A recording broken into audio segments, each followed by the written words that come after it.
She sat alone at that table while the entire restaurant watched him walk away. Not because she had done anything wrong, but because she existed in a body he decided wasn't worth his time. Victoria Bennett had built a company from nothing, had rooms full of people who needed her decisions to survive, and still she sat there, hands folded in her lap, trying not to let her face break in front of strangers. Nobody moved. Nobody said a word. Then a man from across the room pushed back his chair, picked up his drink, and walked toward her. Not because he knew who she was, but because he'd seen enough. If you've ever been judged before someone even learned your name, stay with this story until the end. Hit like, drop a comment with the city you're watching from. I want to see how far this one travels. The rain had been coming down since 4 in the afternoon. That thin Pacific Northwest drizzle that doesn't look like much from a window, but soaks through a jacket inside of 2 minutes. Ryan Carter had been standing in it for most of the day. He'd spent 8 hours on the Morrison Bridge Overpass project, a city contract that paid decent but demanded everything. And by the time he pulled into the parking lot of Ellie's after-school program, his boots were heavy with water and his lower back had started doing that thing it did when he'd pushed too hard without stretching. Ellie was waiting just inside the door, her backpack on, her jacket half zipped, holding a piece of construction paper that she presented to him with both hands the moment he walked in. "It's you," she announced. Ryan looked at the drawing, a stick figure in a yellow hard hat standing next to a very tall bridge. The bridge had a face on it for reasons he couldn't quite explain. "Why does the bridge have a face?" "Because you talk to it," Ellie said simply, as if this were obvious. "I heard you on the phone telling Marcus you were going to figure out the bridge's problem." Yeah, okay. That's not quite what that means, but I love it." He crouched down so she could climb onto his back for the walk to the truck. At 8 years old, she still asked for this sometimes, on days when she was tired or when the rain was doing something dramatic, and Ryan had learned a long time ago not to make a big deal of it when she did. She'd stop asking one day. Until then, he'd carry her. They drove home through wet streets with the radio on low, Ellie narrating a disagreement she'd had with a girl in her class named Priya over the correct way to build a birdhouse in art class. Ryan listened, asked the right questions, kept his eyes on the road. Their apartment was on the 3rd floor of a building on Southeast Morrison. 2 bedrooms, windows that let in a decent amount of morning light, a kitchen where the cabinet above the stove had a broken hinge Ryan had been meaning to fix for 6 months. It was a good apartment. It was home. He made pasta that night because it was fast, and because Ellie would eat it without negotiation. While the water boiled, he checked his phone. A message from Marcus Teal, his site foreman, about a materials delay on Monday, and a reminder from the school about a parent meeting the following Thursday. He answered Marcus and made a note about the school, and then put the phone face down on the counter. It was his friend Dominic who texted at 7:15. "You need to eat somewhere that isn't your own kitchen. Come to Tavola. Bring nothing. Leave the kid with your neighbor." Ryan stared at the message. Mrs. Okafor next door had offered twice that month to watch Ellie when she saw Ryan come home looking destroyed. He'd turned her down both times out of what he now recognized was stubborn pride. "Ellie's already eaten," he typed back. "Then she can eat again, or she can sit there. I don't care. You need to be around adult human beings for 2 hours. Doctor's orders. You're not a doctor. I'm a doctor of social wellness. Come." Dominic Reyes had been Ryan's closest friend since they were 18 and working summers on a landscaping crew outside of Eugene. He was now a structural engineer at a firm downtown, which Ryan thought was funny given where they'd both started. Dominic had a way of being correct about things that Ryan didn't want to admit he needed, and Ryan had learned over the years that fighting it usually costs more energy than just going. He asked Mrs. Okafor. She said yes before he'd finished the sentence and opened her door wide to let Ellie through with a smile that made Ryan feel something in his chest he couldn't name. Tavola was the kind of restaurant that wasn't trying to impress anyone, which was exactly why it worked.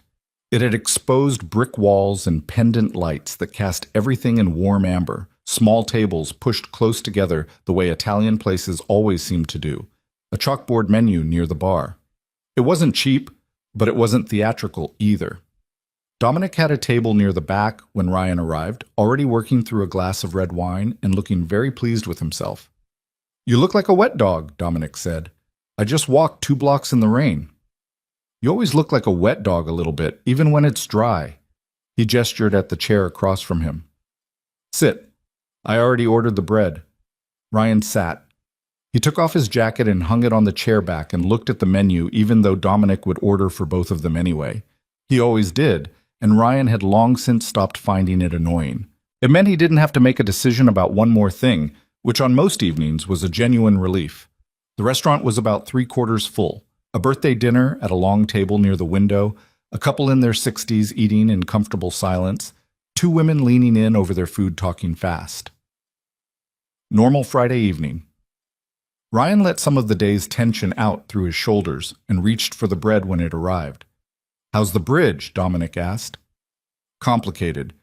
We've got a materials issue on the deck reinforcement that might push us 2 weeks.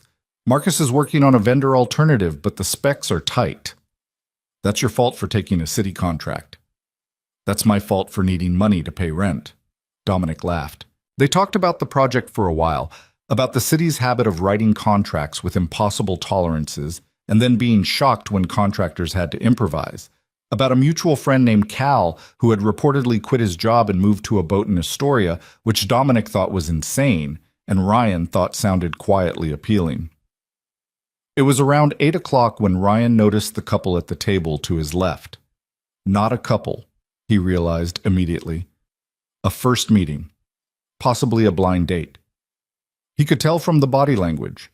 Two people who didn't know each other's rhythms yet. The slight stiffness of it, the way they were both sitting a little too straight. The woman had arrived first.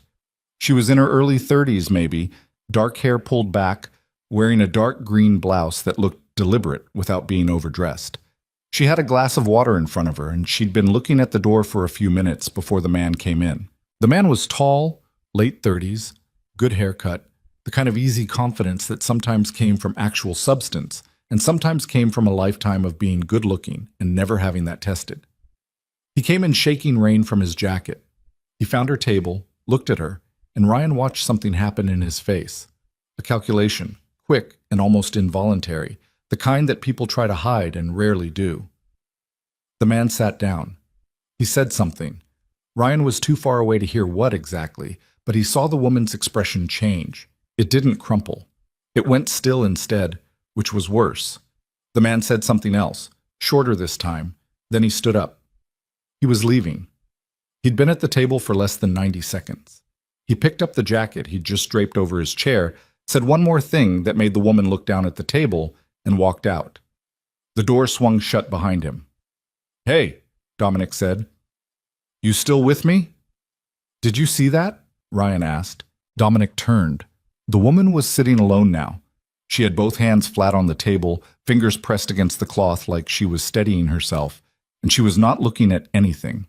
Around her, the restaurant had gone slightly quiet in that way rooms do when something uncomfortable happens and everyone is pretending they didn't see it. Yeah, Dominic said, turning back. That was rough. What did he say to her? I don't know. I wasn't... He said something about how she looked. Ryan didn't know why he was certain about this. He just was. The man had looked at her, decided something in 3 seconds, and then said it out loud instead of keeping it to himself, which meant he'd wanted her to hear it. He barely sat down. Dominic was quiet for a moment. Then, Ryan, I'm not doing anything. You have the face. I don't have a face. You absolutely have a face. You've had it since you were 19 and you saw those guys throwing bottles at that dog behind the warehouse and you... That was completely different. Walked over there and got your nose broken. I'm just going to see if she's okay. Ryan was already pushing back his chair. You don't know her. I know she just got humiliated in front of a restaurant full of people and nobody said anything. He stood up. Eat your bread. He took his drink with him because standing over her without something in his hand felt strange, like he was looming, and he stopped a few feet from her table rather than just walking straight up to it. Up close, he could see that she was holding herself carefully, the way people do when they're working very hard not to let their expression go. Her eyes were dry. Whatever she was feeling, she'd shoved it somewhere internal and locked the door, but the effort of it was visible in the set of her jaw. Hey, Ryan said. Sorry to bother you. She looked up. Her eyes were dark brown, sharp, and not particularly welcoming. which he respected. A stranger walking up to her right now didn't owe her anything, and she had no reason to trust the approach. "The chair's still open," Ryan said. "I just wanted to ask, and you can absolutely tell me to get lost, if you'd rather not sit alone right now." She looked at him for a long moment. Then she looked at the chair, then back at him. "You saw that," she said. It wasn't a question. "Yeah, I did. I'm sorry." Something in her expression moved. "I'm fine." "You don't have to be fine. I'm just offering the chair." He shrugged. "I'm over there with my friend Dominic, who is currently pretending to look at his menu so hard that you'd think he was studying for an exam. You're welcome to come join us. Or I can just sit here and we can eat in parallel silence like strangers on a train, or you can tell me to go away. Any of those works." The corner of her mouth moved. Not quite a smile. Something that might have been one if the circumstances were different. "Strangers on a train," she said. "Italian food edition." She exhaled, not quite a laugh, but close. She looked at the empty chair again, and then back at Ryan, and he saw her make a decision. "Okay," she said. "Sit down. But I'm warning you, I'm terrible company right now. Good thing I have low standards." He pulled out the chair and sat. Ryan Carter. Victoria Bennett. They shook hands across the table in the slightly formal way of people who aren't sure what register to pitch this at, and then the waiter appeared, and the evening shifted into something neither of them had expected to be having. Well, Ryan didn't ask about the man who'd left. He figured she'd either say something or she wouldn't, and either way it wasn't the point. He asked her instead if she'd been to Tavola before, and when she said no, he told her about the carbonara, which was the most honest thing on the menu, and about the fact that the bread came from a bakery 2 blocks away that opened at 5 in the morning and smelled like something that should be illegal. Victoria had wine. Ryan ordered a second beer. Dominic sent over a text. "I am a genius, and also you owe me," which Ryan pocketed without responding to. She was different than he'd expected, though he couldn't have said what he'd expected exactly. She was direct. She had a way of asking questions that was genuinely curious rather than performative, the kind of listening where you could feel the other person actually tracking what you were saying rather than just waiting for their turn. She laughed at things that were funny without overselling it. She pushed back when she disagreed with him, which happened twice in the first 20 minutes. Once about the best way to navigate the 4:05 during rush hour, and once about whether the rain in Portland was worse in November or February, a debate Ryan had strong feelings about. "November is objectively grimmer," he said. "February, you know it's almost done. November, you're just arriving. February is relentless. November still has some color left. November tricked you. It's doing the thing where it's temporarily decent, and then it destroys you." She pointed at him with her fork. "That's not a meteorological argument. That's a feelings argument. Weather is feelings. Weather is precipitation and temperature data. You're wrong, but I respect the conviction." She laughed at that. A real one this time, the kind that showed up in her eyes, and Ryan felt something settle in his chest that he hadn't felt in a while. Not anything dramatic, just the particular ease of talking to someone who was genuinely there. He told her he worked construction. He mentioned Ellie without preamble, the way he'd learned to do it, just dropping it in naturally, not making it a disclosure or a warning, because it wasn't either of those things. "My daughter's 8, he said. "She drew me a picture today of me talking to a bridge. She thinks I have a personal relationship with the infrastructure." Victoria didn't react the way some people did, with that tiny recalibration he'd learned to spot, the subtle inventory update. She just said, "Does the bridge have strong feelings about you as well?" She drew a face on it, so apparently yes. A happy face? A face. Ambiguous expression. The bridge's emotional state is unclear. Victoria pressed her lips together against a smile. "That's actually kind of ominous." They talked about Portland. Ryan had grown up in a suburb of Eugene and moved up after a job offer, which had turned into staying because the city got into you if you weren't careful. Victoria had grown up in Seattle, which Ryan said explained the confidence, and she told him that was the most passive-aggressive compliment she'd ever received, and he said that was fair. At some point, Dominic wandered over under the pretense of borrowing Ryan's phone charger, an obvious lie since they both knew Ryan's was in his jacket pocket, introduced himself with maximum charm, decided Victoria was excellent, told Ryan so in front of her as if she wasn't there, and retreated back to his table with visible satisfaction. I like him, Victoria said. He knows. That's the problem. How long have you been friends? Since we were 18 and working the worst landscaping job in Oregon. Ryan leaned back. We dug drainage ditches for 2 summers. It was miserable, the kind of miserable that either ends a friendship or makes it permanent. We became permanent. That's a good way to find out who someone is.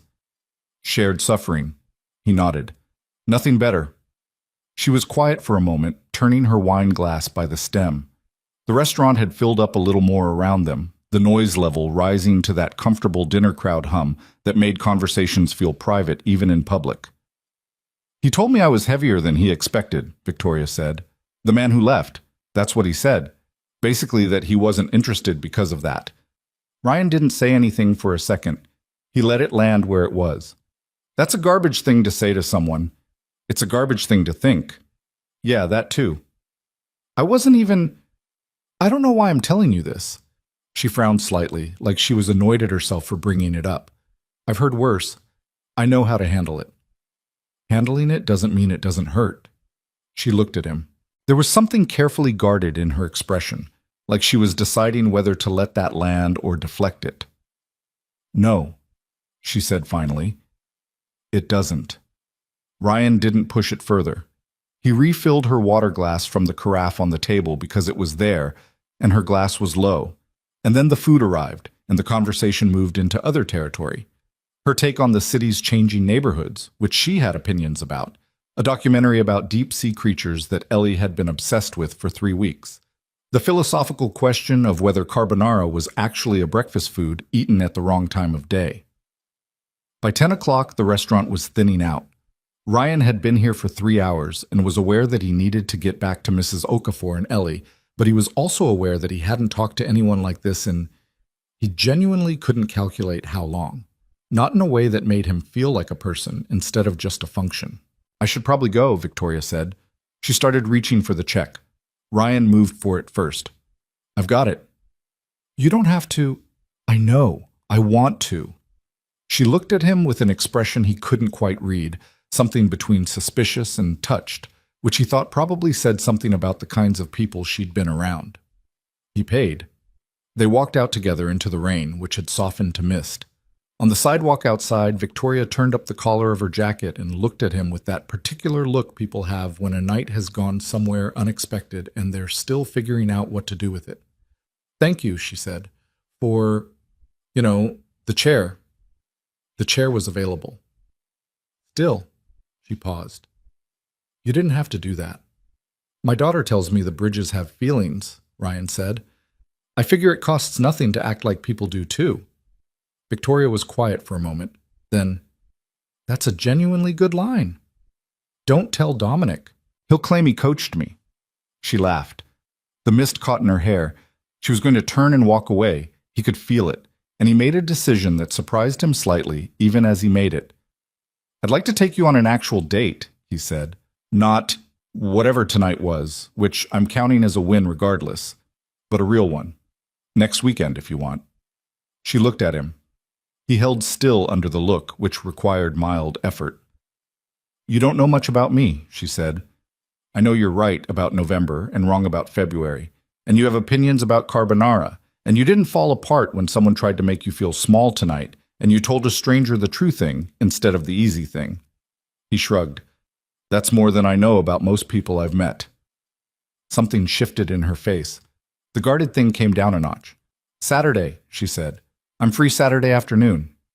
I'll find somewhere without ambiguous bridges. Text me. She held out her phone. He typed his number in. She called it once so he'd have hers, and then she tucked the phone away and walked toward the parking structure at the end of the block. And Ryan stood on the sidewalk in the Portland mist watching her go and trying to figure out exactly what had just happened. His phone buzzed. Dominic. I knew it. You owe me a steak. Ryan put his phone in his pocket and walked back to his truck. Ellie was asleep on Mrs. Okafor's couch when he came in, one arm hanging off the cushion, her shoes neatly placed beside the coffee table. Mrs. Okafor was in her armchair with a book, and she looked up over her reading glasses when Ryan appeared in the doorway. "She fell asleep at 8:30, she said. "We watched a cooking show. She has very strong opinions about risotto for someone who has never eaten risotto." "She gets that from me." Ryan crossed to the couch and picked Ellie up carefully, and she stirred slightly, mumbled something, and settled back under. He shifted her weight against his shoulder. "You look better," Mrs. Okafor observed. "You went out looking like you needed a week's sleep. You came back looking like a person." "I met someone." She lowered her book. "Oh?" "It's nothing yet. I don't know what it is." He paused, adjusting his hold on Ellie. "She's interesting." "Interesting is better than impressive," Mrs. Okafor said. "Impressive fades. Interesting keeps going." Ryan looked at her. "That's smart. I've been married twice and divorced once. I have things to say." She waved him toward the door. "Go put that child in her bed. Good night, Ryan." "Good night, thank you." He carried Ellie down the hall and through their apartment door and into her room, which was covered wall to wall with drawings she'd made and pinned up herself. Animals, buildings, abstract shapes she called feelings, pictures. He pulled back the covers and settled her in, and she curled immediately toward the pillow, already somewhere deep in sleep. He stood in the doorway for a moment, the way he did most nights, just looking. 8 years. Her whole life, and then some. Raising her alone hadn't been his plan. Nothing about the last 8 years had been his plan. But standing here looking at this kid who drew emotional faces on bridges and had opinions about risotto and rode on his back through rain, he couldn't construct a version of his life that felt better than this one. Different, maybe. Easier in some ways, but not better. He pulled her door halfway closed and went to the kitchen and drank a glass of water and looked at his phone. Victoria Bennett. He had the number. He set a reminder for Saturday morning, looked at it, and put the phone face down. Outside the window, the rain had finally stopped. The street below was wet and quiet, and the streetlights made orange reflections in the puddles. And Ryan stood there for a minute in the dark of his kitchen, just letting the evening settle. Something had started tonight. He didn't know what exactly, but he'd been doing this long enough. This job, this city, this life, to recognize the feeling of a foundation being poured, slow and quiet, in the dark, where nobody could see it yet. He turned off the kitchen light and went to bed. Check. Saturday came with a break in the weather, which Ryan took as neutral information rather than a sign of anything. He'd spent the week working and managing the materials delay on the bridge project and making Ellie's lunches and doing the laundry and not thinking about Victoria Bennett more than occasionally, which he counted as healthy. He'd texted her Wednesday, kept it short, confirmed Saturday, asked what part of the city she was in so he could pick a location that made sense. She'd texted back quickly, southeast near Ladd's Addition. He'd suggested a place he liked in that neighborhood, a small restaurant that did Lebanese food well and wasn't loud enough to make conversation impossible. She'd said yes. He told Ellie he was going out Saturday afternoon, that Dominic was coming to hang out with her, which Ellie accepted without interrogation. She'd moved on to asking whether Dominic could be convinced to build her a fort, which Ryan said was between her and Dominic. He took a shower. He found a shirt that wasn't a work shirt. He told Dominic, who arrived at 1:30, that he was not to say anything encouraging in front of Ellie. "What does she know?" Dominic asked. "That I'm going out." "Does she know it's a date?" "She's 8. 8-year-olds have radar, Ryan. She knows." "I'm leaving now." "You look good," Dominic called after him. Genuinely. Very human. Victoria was already there when he arrived, which he'd somehow expected. She had the quality of a person who arrived places slightly early and thought nothing of it. She was at a small table near the window, no jacket this time, wearing something dark and simple that she wore without apparent awareness of it, which Ryan had noticed the first night too. She dressed like someone who'd made her peace with how she looked a long time ago and moved on to other things. "You found it," she said. "I picked it. I'd be embarrassed if I couldn't find it." She smiled. "Fair point." They ordered. The food came, hummus, lamb flatbread, something with roasted eggplant that Victoria took a bite of, and then ate half of in silence with an expression of genuine concentration. Ryan watched this with entertainment. "Good?" he asked. "Don't talk to me for a second." She took another bite. "Okay. Yes, that's genuinely, The best thing I've had all week. High praise given that it's been 5 days. Brutal week, she said. She said it without elaborating, and Ryan didn't push it. Some things people unpack when they're ready, and some things they don't. What he noticed over the course of the next 2 hours was that she was exactly the same as she'd been at Tavola. There was no performance, no version for a date. She argued with him about things she had opinions on. She was funny in a dry way that snuck up on him. She ate with actual interest rather than the theatrical restraint he'd occasionally encountered from people who were worried about being judged at a table. He told her more about the bridge project. She asked questions that were specific, about load distribution, about the tolerances involved, and he found himself explaining things he didn't usually bother explaining because most people's eyes went polite blank after 30 seconds of construction detail. "How do you know about load distribution?" he asked. "I don't, but I'm a fast learner." She refilled her water glass. "Tell me more about the deck reinforcement problem," he told her. She listened. He had the persistent, unsettling feeling of being paid attention to, which he'd apparently gotten out of the habit of. He learned that she'd grown up in a Seattle suburb with parents who had opposite ideas about what she should be doing with her life, that she'd studied computer science at UW and then spent 3 years at a startup that imploded spectacularly, and that the implosion had somehow clarified things for her rather than breaking them. "You built something after that?" he asked. "I had nothing to lose after that." She said it plainly, without drama. When the worst thing has already happened and you're still there, the fear is different. It's still there, but it's different. Ryan turned that over for a moment. "Yeah," he said. "That's right." She looked at him. He told her about Ellie's mother the previous Friday without much detail, a short relationship that had ended badly before Ellie was born, sole custody since she was 6 weeks old, and he thought she was filing this alongside that. He didn't volunteer more. She didn't ask for more, which felt exactly correct. By the time they were finishing coffee, she drank hers black, he'd noticed. He took his with 1 sugar and no milk, she'd noticed. The afternoon had extended well past what he'd planned for, and he had the distinct and slightly unfamiliar feeling of not wanting it to end. "I should get back," he finally said. "I left my daughter with Dominic, and there's a significant chance they've disassembled something." "You trust him with her?" "He's good with her. He's been around since she was small." He paused. "She'd probably like you." He hadn't planned to say that.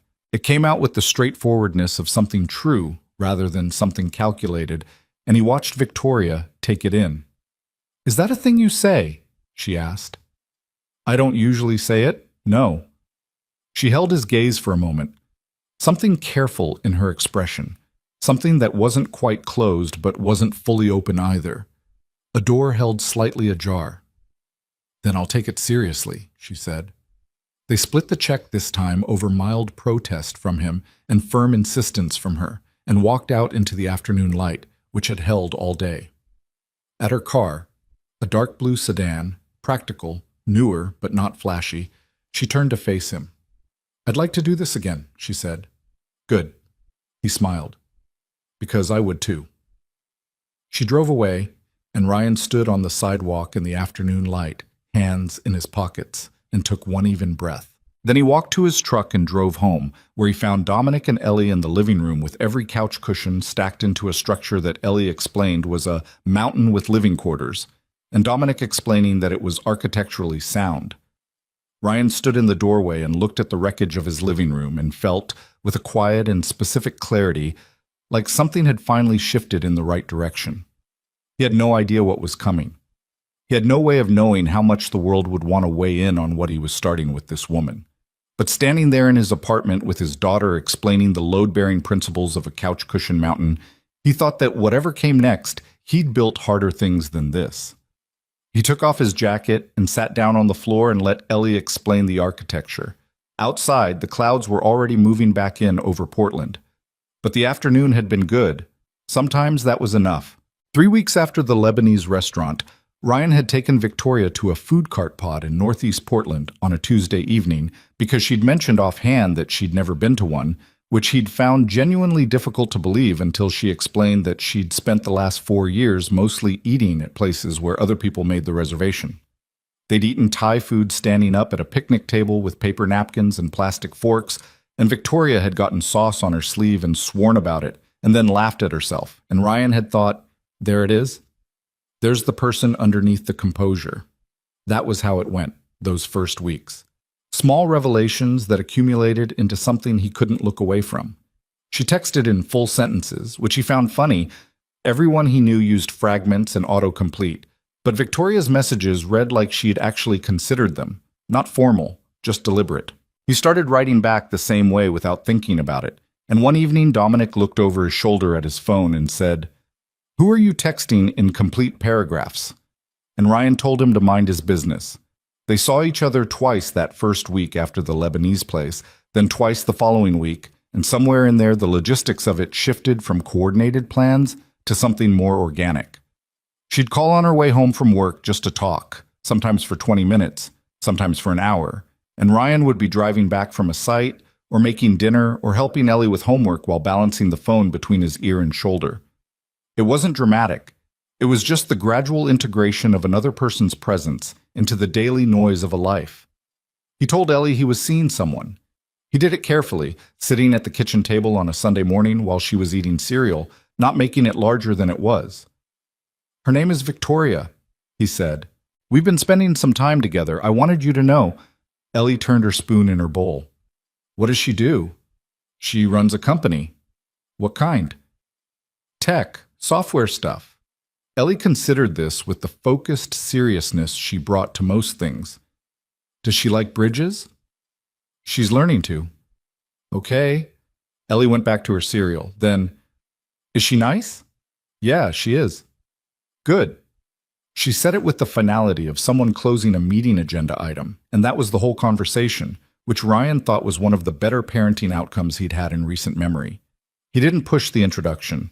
He'd learned from nothing in particular except general awareness that introducing Ellie to someone who then disappeared was a specific kind of damage he didn't want to risk. So he kept the two parts of his life adjacent but separate for a while, and Victoria never pushed either, which told him something about her instincts. What she did do, unprompted, was ask about Ellie. Not performatively. She didn't ask the way people sometimes do when they're trying to demonstrate that they're fine with the kid situation. She asked because she was curious. She asked what Ellie was reading, whether she was more interested in drawing or building things, what she thought about school.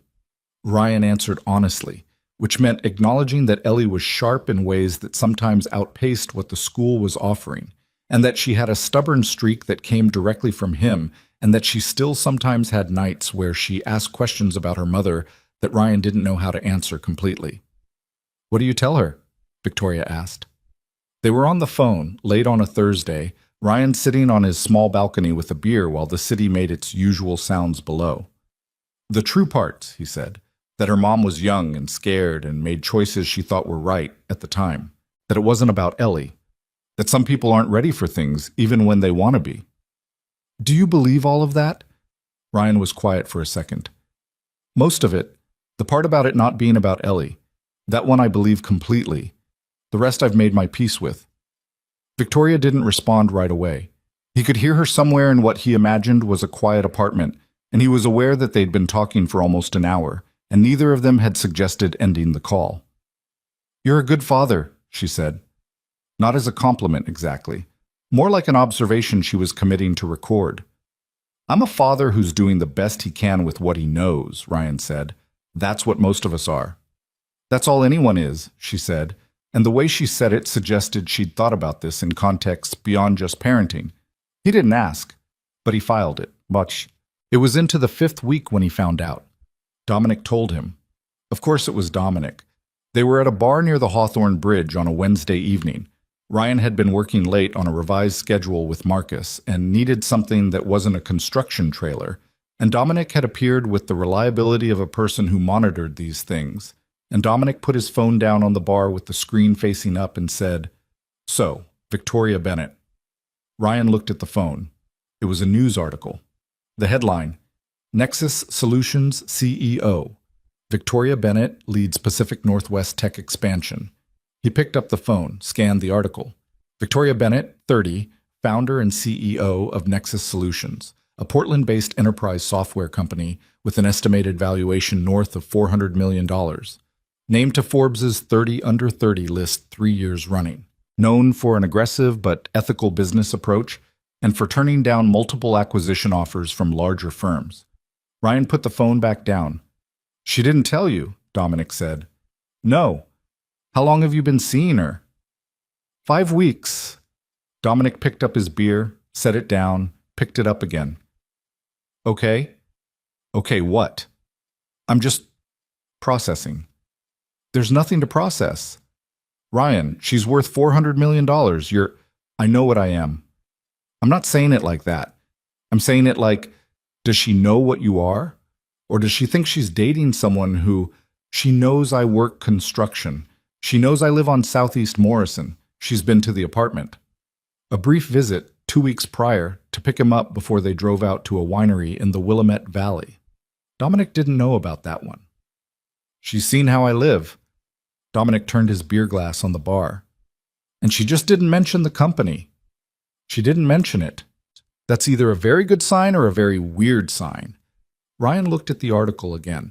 The photo was professional, formal, Victoria in a conference setting, which looked nothing like the woman who'd gotten Thai food sauce on her sleeve and sworn about it at a picnic table. Same person, different context. He thought about the conversations they'd had, about what she'd asked him and what she'd shared. He thought about the way she'd said, "I had nothing to lose after that," when she talked about the startup implosion, and how he'd felt the truth of it without knowing the full scale of what she'd built after. "She wanted to be a person first," he said. Dominic looked at him. "She wanted someone to talk to her like a person before they knew what she was worth. That's not weird. That makes complete sense to me. You're not bothered." "I didn't say I wasn't bothered. I said it makes sense." Ryan put the phone back face down. "I'm going to talk to her about it." "Yeah, you probably should." "I will. Tonight." Dominic nodded slowly. Then, $400 million, man. I heard you the first time. I'm just saying it again for the experience. He called her at 9. She answered on the second ring, and he could tell from the ambient sound that she was still at work. There was the particular quality of a large quiet space, the hum of a building at night. "Hey," she said. "I was going to call you. Rough day." "Dominic showed me an article," Ryan said. Silence. "About Nexus Solutions," he added. More silence. Then, "Okay. I'm not angry. You sound a little like you might be. I'm working through it." He was sitting on the balcony again, which was becoming his place for important phone calls, apparently. "I want to understand why you didn't mention it. Not to accuse you, I genuinely want to understand." He heard her breathe, the kind of breath that was also a decision. "Every time I tell someone what I do in the first conversation," she said slowly, "the whole conversation becomes about that. The company, the valuation, what I'm building, where we're expanding, whether I have an exit strategy. And suddenly the person they were talking to 5 minutes ago is replaced by a version of me that they've decided already exists." A pause. "I was tired of being that version before someone actually knew me. How long were you planning to tell me?" "I was waiting until it felt—" She stopped, started again. "I was waiting until I was sure it wouldn't change things. It doesn't change things. You don't know that yet." "Victoria," he leaned forward, elbows on the balcony rail. "I liked you because you argued with me about the weather. I'm not going to stop because you run a company. You're allowed to be upset that I didn't tell you. I am upset. I'm also not leaving. Those can both be true." Another pause. When she spoke again, something in her voice had shifted slightly. Not quite softer. More honest, maybe. "The men I've dated before, when they found out, the dynamic changed. Either they got strange about the money, or they decided my professional persona was the real me, and the person I'd shown them was the performance." She paused. "I was preemptively protecting myself from that, which I know is not entirely fair to you." "It's not, but I understand it." "Are you sure?" "I'm sure I'd have done something similar if I were you." He meant it. He'd spent 4 years keeping Ellie somewhat protected from the people he dated. The same instinct, different stakes. I'm going to need you not to do it again, though. I mean it. Whatever it is. Tell me. I will, she said, and then, I'm sorry. I know. He listened to the quiet for a moment. You should go home. It's late. I have a board prep call at 10. That's still, Victoria, it's 9 o'clock. I know.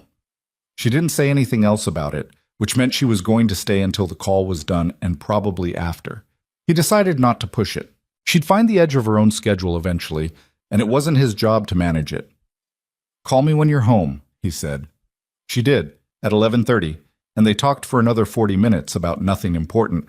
A thing she'd seen on her walk to the parking garage, a fact about cephalopods that Ellie had apparently left cached in his brain from her documentary phase. And by the time they hung up, he felt like himself again, which was the whole point. He introduced her to Ellie on a Saturday in October, 6 weeks in. He kept it small and low stakes. Victoria was coming for lunch, they were going to eat sandwiches, and Ellie could ask whatever she wanted within reason. Ellie had responded to this briefing by cleaning her room without being asked, which Ryan noted and did not comment on. Victoria showed up at noon with a box of pastries from the bakery near Tavola, the one Ryan had mentioned that opened at 5 in the morning, and handed them to Ellie at the door with the directness of someone who'd decided not to overthink the handoff. Ellie looked in the box, looked up at Victoria. Did you get these from the good bakery? Your dad said it was the best one. Ellie looked at Ryan with an expression that meant she'd upgraded her assessment. He's right about that one, not about everything. What's he wrong about? Victoria asked, stepping inside. February is worse than November. Victoria turned to Ryan with her expression very carefully controlled. She's right, she said. Ryan pointed at both of them. This is already a problem. Lunch was not the smooth, well-orchestrated introduction Ryan had been quietly hoping for. Ellie asked Victoria questions with the methodical energy of someone conducting an interview. What was the hardest thing about her job? What did she have for breakfast? Did she know how bridges worked? And, with no transition, had she ever been to Japan? Victoria answered all of it without flinching. She said the hardest thing about her job was getting people to disagree with her, because most people told her what they thought she wanted to hear, which made it hard to find the real problems. She said she had a protein bar and coffee for breakfast, which was bad, and she knew it. She said she knew how bridges worked in approximate terms. She said she hadn't been to Japan, but she wanted to. Ellie processed this. Ryan says Japan has really good train systems. That's true. He wants to take me when I'm 10.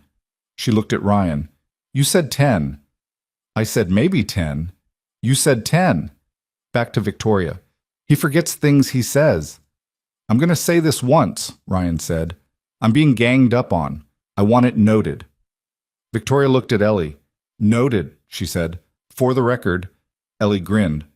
The full one. The one she had no control over. And Ryan watched it happen and felt something go loose in his chest that had been held tight for a long time. After lunch, Ellie showed Victoria the drawings on her bedroom wall, narrating each one with the confidence of an artist explaining their portfolio. Victoria stood in the doorway of the small room and looked at the drawings with genuine attention, asking questions about the ones she didn't understand. When she got to the drawing of Ryan and the bridge, she stood there for a moment. He mentioned this, she said. I told him the bridge has feelings, Ellie said. He didn't believe me. I believe it, Victoria said. Ellie looked at her. You can tell? I work in tech. I believe that systems have something like feelings, especially ones that have been under stress for a long time. She glanced at Ryan in the doorway with something in her expression he couldn't quite name. They show it eventually. Ellie decided this was correct and moved on to the next drawing, and Ryan leaned in the doorframe and watched his daughter walk this woman through every picture on her wall and thought about how rarely anything actually went the way you expected, and how sometimes that was the best possible outcome. But October turned to November and the rain came in earnest and the days compressed. Ryan's project hit a 3-week delay because of the materials issue, which cost money he didn't have and required the kind of creative scheduling he was good at, but that ate his evenings. Victoria's company was in a growth period. She'd mention it obliquely, pieces of it, board conversations and hiring decisions, and a potential partnership that she was skeptical of. And Ryan learned to read the weight of her voice on the phone and calibrate accordingly. They were imperfect at it. There were nights when he was too tired to be good company and knew it. There were evenings when she was distracted in ways she couldn't fully explain, still holding the professional caution that had become second nature over years of being in charge of things. They had a genuine argument once in November over something so minor he'd half forgotten the catalyst. Something about a plan changing last minute that Ryan hadn't been given enough notice of. And it spiraled briefly into the bigger thing underneath it, which was that he needed reliability in ways that were non-negotiable. And she was accustomed to her schedule bending to the company rather than to people. They'd worked it out over a long phone call, not perfectly, but honestly, with the specific awkwardness of two people who were new to each other's fault lines and learning in real time where they were. Ryan didn't like fighting. He'd spent Ellie's early years with a short-fuse version of himself that he'd worked hard to reshape, and his instinct under conflict was now to go flat and quiet rather than to escalate, which Victoria found difficult to read at first. "I can't tell if you're okay or if you're done," she said at one point during the call. "I'm not done. I just need to think before I talk when I'm angry. I need you to tell me that when it's happening. When you go quiet, I assume, I know what you assume. I'm telling you it's not that." A pause. "Okay. I'm not going anywhere," he said. "I want to be clear about that. But I need you to treat the schedule like I exist in it." "You're right," she said, without qualifier. Just, "You're right, and I'll do better." No defending or deflecting. He'd noticed this about her. She could admit when she was wrong cleanly and without drama, and it was one of the more attractive things about her. He made dinner for her twice that month at his apartment. She came over both times still in work clothes and shed the composure gradually over the course of the evening, like a building decompressing after everyone had gone home. The second time Ellie was there, and they all three ate pasta around the kitchen table while Ellie explained a disagreement she'd had with her teacher about the categorization of certain dinosaurs, and Victoria argued Ellie's side with such specific biological reasoning that Ellie stopped mid-sentence and stared at her. "How do you know that?" Ellie demanded. "I read a lot," Victoria said. "What kind of stuff?" "Everything. Mostly things that have nothing to do with my job." Ellie looked at Ryan. "She's smart." "I know," Ryan said. "Not smart like a teacher. Smart like she's actually interested." Victoria kept her expression neutral, but Ryan caught the flicker in it. Something that had been aimed at her like an insult before, and landed this time like it was supposed to, as the compliment it was. After dinner, Ellie went to her room and Ryan washed up and Victoria dried, which she'd started doing without asking the second time and he hadn't questioned. They stood at the kitchen sink with the radio on low, a station that mostly played older R&B, which Ryan had put on without thinking about it, and worked through the dishes in a comfortable quiet that felt like something you had to earn. "She's good," Victoria said. "She's the best person I know." "That's a high bar." "She earned it." Victoria handed him a dish to put away. He reached past her for the cabinet, and for a moment they were very close together in the narrow kitchen, and he looked at her and she looked at him, and neither of them moved for a second. "I don't say things I don't mean," she said quietly. "I know. What I said to you on the phone, that I'll do better, I meant it. I know that too." She held his gaze. There was something in her eyes that he'd caught glimpses of before, something that had been kept in careful storage, brought out rarely, maybe shown to almost nobody. Not fragility, exactly. More like the part of a person that hasn't been used in a while. The part that trusts. He kissed her, there in the kitchen with the radio on. She kissed him back, and it was not the dramatic movie version of a first kiss, but it was real and unhurried, and when they separated she was quiet for a moment in the good way, the way where something has settled rather than stirred up. "About time," she said. "I was being respectful." "You were being slow." "I prefer deliberate." She made a sound that was half laugh and half exhale. Ryan turned back to the dishes, and they finished them in silence, and then she sat at the kitchen table while he put things away, and he made coffee, and they talked until 11 o'clock about everything and nothing, the way people do when they've stopped calculating how much of themselves to show. The weeks that followed settled into a rhythm that felt tentative and real at the same time, like learning to walk on new ground without knowing how solid it was yet. Ellie began asking when Victoria was coming over with a casualness that suggested she'd moved her from the category of event to the category of person, which Ryan understood was a threshold and treated accordingly. Victoria was busy in a way that was constant and partially invisible to him. She carried the company like a second skeleton, always there, structuring everything underneath. He accepted this, imperfectly. There were moments when he wanted more of her than the schedule allowed, and he swallowed it. And there were moments when she wanted to tell him things she still wasn't sure how to translate across the distance between their working lives, and she swallowed that.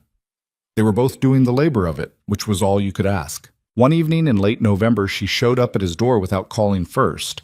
Unusual for her, she almost always texted ahead. And she was still in her work clothes and looked like she'd had the kind of day that strips the varnish off everything. He opened the door and she said nothing for a second, just looked at him. "Rough one," she finally said. "Come in." "Ellie, at Mrs. Okafor's. School thing tomorrow. She wanted to do her makeup." Victoria stepped inside. He closed the door behind her. She stood in the hallway still holding her bag, and he took it from her hand and set it on the chair, and she let him, which meant she was more hollowed out than usual. "What happened?" he asked. "Two board members had a conversation about me that I wasn't supposed to hear." She sat on the couch. He sat on the other end, turned toward her. "About whether my quote-unquote personal decisions were affecting my focus." "What personal decisions?" She looked at him. "Us," Ryan said. "Apparently I've been distracted." She said the word with a particular flatness that told him how much it had cost her to hear it, which is laughable considering this quarter is the best we've had. But sure. Ryan watched her face. She was doing the thing she did when she was furious, keeping it contained so that you could only see it if you knew where to look. "What are you going to do?" he asked. "Nothing yet. I need to think." She leaned back against the cushions. "I've been here before. Not exactly here. But the version where someone decides that my private life is their data point. This is different. Is it? It's not a business decision. It's someone trying to control you with something that isn't their business to begin with." She was quiet for a moment. "I know that. I want to make sure you know I'm not going anywhere over this." "I know. Because if this is the part where you decide it's easier to—" "Ryan," she looked at him directly, "I didn't come here to break up with you. I came here because you're the only person I wanted to talk to." He held that for a second. The only person. He knew what that meant from her, understood the weight of what she didn't give away easily. "Okay," he said. "Okay." She exhaled. "I'm sorry to just show up." "Don't do that. Don't apologize for coming." She looked at him for a long moment, and something in her went slightly less rigid, the way a jaw finally unclenches after being held for hours without knowing. "I'm really tired," she said. Not complaining, just stating it. "I know. You can stay, if you want." She considered. "I have an early call. I have an early site visit. We can both be tired together." The corner of her mouth moved. She looked around his small living room, the drawings Ellie had pinned to the corkboard near the hallway, the broken cabinet hinge he still hadn't fixed, the stack of bridge specifications on the side table that he'd been reviewing all week. "I like it here," she said quietly. "I know that probably sounds strange given—" She gestured in a general way that he understood meant the office, the company, the building she worked in that cost more per square foot than his entire block. "But I mean it. It doesn't sound strange. It's small. It's enough." She looked at him. "Yeah," she said slowly. "It is." He got up and made tea because it was that kind of evening, and she sat on his couch in her work clothes and at some point pulled her knees up and tucked her feet under her like she'd been sitting on this couch for years. And they talked until late. And when she fell asleep on the couch halfway through a sentence, he got a blanket and put it over her and stood there for a second in the quiet of his apartment. The city made its sounds outside. The heater clicked. Somewhere down the hall, Ellie was asleep in her room surrounded by her drawings. Ryan turned off the lamp and sat in the chair across from the couch, and just stayed there for a while in the dark, not needing to do anything about anything. Some things you didn't push, some things you let find their own level. He could see it already, the shape of what this was becoming, and it didn't scare him. It felt more than anything like something he'd been slowly building toward without knowing he was building at all. The board members who'd had that conversation about Victoria didn't know she'd heard them. She'd been walking back from the restroom on the 14th floor when she caught her name through a conference room door left 2 inches open. The particular acoustic accident of a building that was otherwise very good at keeping secrets. She'd stood there for 4 seconds, long enough to get the shape of it, and then walked back to her office and closed her own door and sat at her desk until her breathing evened out. She hadn't told Ryan all of it that night on his couch. She told him the surface version, board members, personal decisions, focus. What she hadn't said was the specific language. She's playing house with a construction worker and she thinks nobody notices the time it costs. That was Walter Fenn, 63, 15% equity stake, a man who had backed her early and believed this gave him a particular ownership of her choices that she had been managing carefully for 3 years. The second voice had been quieter and she'd only caught fragments, but the tone was enough. She sat with it for 2 weeks without doing anything, which was her way. She needed to understand the full shape of a problem before she moved. The company was performing. Q3 numbers were strong. The Pacific Northwest expansion she'd been building toward for 18 months was close to closing a major enterprise contract that would change their market position. None of this was affected by who she ate dinner with. But that was the rational argument, and Walter Fenn was not a rational problem. He was a legacy problem, the kind that accumulated slowly and expressed itself sideways. She didn't mention any of this to Ryan in December because December was already loaded. His bridge project was in final push before a city deadline that got moved twice, which meant he was working 6 days a week and coming home later than he should, and Ellie had a holiday performance at school that Ryan had missed the rehearsal for because of a site emergency and felt visibly terrible about. Victoria had gone to the performance. Ryan hadn't asked her to, she'd offered, and he'd looked at her with the particular expression he had when something surprised him in a way he was unprepared for. She sat in the school auditorium between Mrs. Okafor and a parent she didn't know, and watched Ellie stand in the second row of the chorus and sing with her whole face, the way kids do before they learn to be self-conscious about it. Afterward, Ellie had found them in the lobby and told Victoria that she'd looked for her in the audience and found her because of her coat, which was a specific dark blue that Ellie said was easy to spot. "You looked for me?" Victoria asked. "I looked for Ryan first," Ellie said plainly. "Then you." Victoria had told Ryan this later, and he'd gone quiet in the way he did when he was moved and didn't want to show the full scale of it. "Second place," he finally said. "She told me I was easy to spot. I'll take it." They had Christmas at Ryan's apartment, just the 3 of them, plus Dominic and his girlfriend Priya, who was a landscape architect and took to Ellie immediately in a way that made the evening feel easier than Victoria had expected. She'd brought things for the meal rather than a gift, because Ryan had told her early on that Ellie didn't need more things, she needed experiences, and Victoria had taken note of that and kept it. She'd also brought Ellie a book about deep-sea creatures, an actual marine biology text, but illustrated, that she'd found at a shop downtown after remembering the documentary Ellie had been obsessed with. Ellie opened it and turned to the section on bioluminescent organisms and looked up at Victoria with an expression that Victoria felt in places she couldn't name. "This is a real book," Ellie said, "not a kid book. You're smart enough for a real book." Ellie looked at Ryan. "I like her." "I know," Ryan said, from the kitchen doorway, and his voice was even, but his eyes were something else entirely. It was a good evening. The food was good. The apartment was warm. Dominic told stories about Ryan at 19 that Ryan disputed with increasing urgency while the table laughed at him. And at the end of the night, after Dominic and Priya had gone and Ellie was asleep, Victoria helped Ryan wash up, and they stood in the kitchen afterward, and she thought, this is what the word home was always supposed to mean. Not a building. This. She drove back to her apartment across the river and sat in her car in the parking garage for a few minutes in the dark, just sitting. She knew something was coming. She'd known it since the conference room door. She just didn't know yet what shape it would take. The shape revealed itself in January.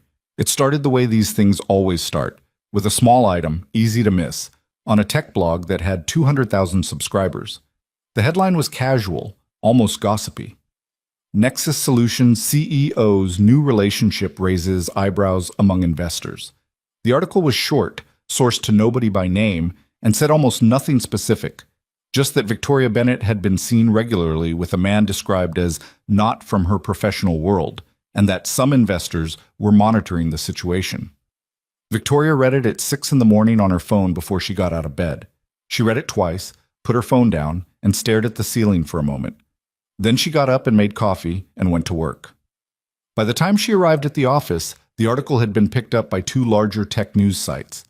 By noon, it had developed a comment section that she was advised by her PR person, a capable woman named Dana Chu, not to read. She read it anyway. She stopped after 10 minutes because Dana was right. She called Ryan from her office at 1:30, door closed. "Have you seen it?" she asked. "Dominic texted me," he said. "Yeah. I want to manage your expectations about what's probably going to happen over the next few days." "How bad?" "I don't know yet. Probably worse before it gets better." A pause on his end.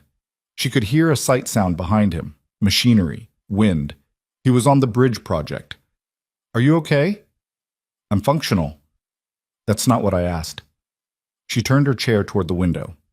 Portland winter sky, the kind that was the color of old concrete. "I'm not panicking, but I'm watching something that was private stop being private. That's a specific kind of bad feeling." "I know," he said.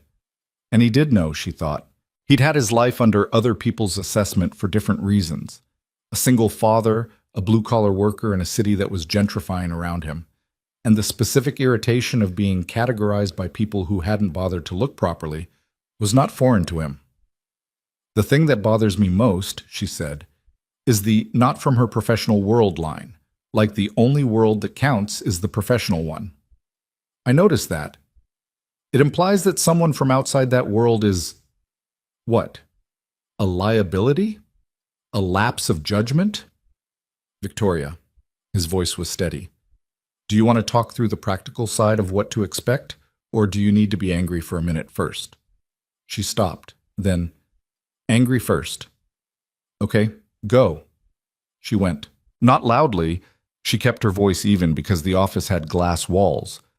But she said what she actually thought about Walter Fenn and the board members who'd been having conversations behind doors, and the particular brand of investor who believed that funding a woman's company meant purchasing some portion of her personal narrative. She said it clearly and completely, and Ryan listened without interrupting. When she was done, he said, "Feel better?" "Marginally." "Good. Now the practical side. What do you need from me?" That was the thing about him. He didn't make it about himself. He didn't say "I'm fine with it" or "don't worry about me" in the self-congratulatory way that would have actually been about him.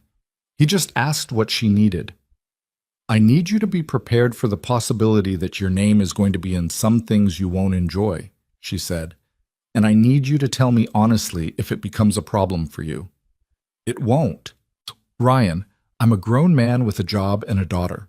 Some tech blog's opinion of my relationship is not a problem I have capacity to worry about." A beat. "Now, practical. What do you need from me?" She exhaled. "Nothing, yet. Let me see how it develops." "Okay. Call me tonight." "I will." "Victoria." His voice shifted slightly. Not softer exactly, but more direct, more personal. "Whatever these people say, you know what this is, right?" She looked at the window, the concrete sky. "Yeah," she said, "I do." "Good. That's the only thing that matters." She sat with that for a moment after they hung up. Then she opened her email and started working through the 37 unread messages that had arrived since noon. My turn. It developed over the following week in 3 distinct directions simultaneously, and each one was its own particular form of pressure. The first direction was media.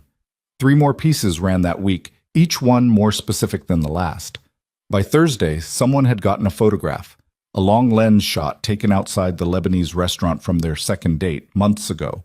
Ryan in his work jacket and Victoria in her dark coat standing on the sidewalk. The photo was not unflattering to either of them, but that was not the point. The point was that someone had been watching, had been waiting, and had decided that this was a story worth packaging. The accompanying piece was in a business publication Victoria generally respected, which made it worse. The headline was "Restrained: The Personal and Professional Life of Portland's Tech Darling." And the article itself wasn't cruel, but it was thorough in a way that felt invasive, and it included quotes from two unnamed sources close to the company who used words like distraction and optics. The second direction was the board. Walter Fenn requested a one-on-one meeting, which Victoria granted because refusing would have been worse.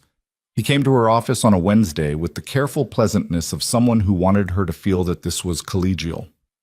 He sat across her desk and talked about the company's profile, about the importance of perception during a growth phase, about his hope that she was taking care of herself. He never said Ryan's name.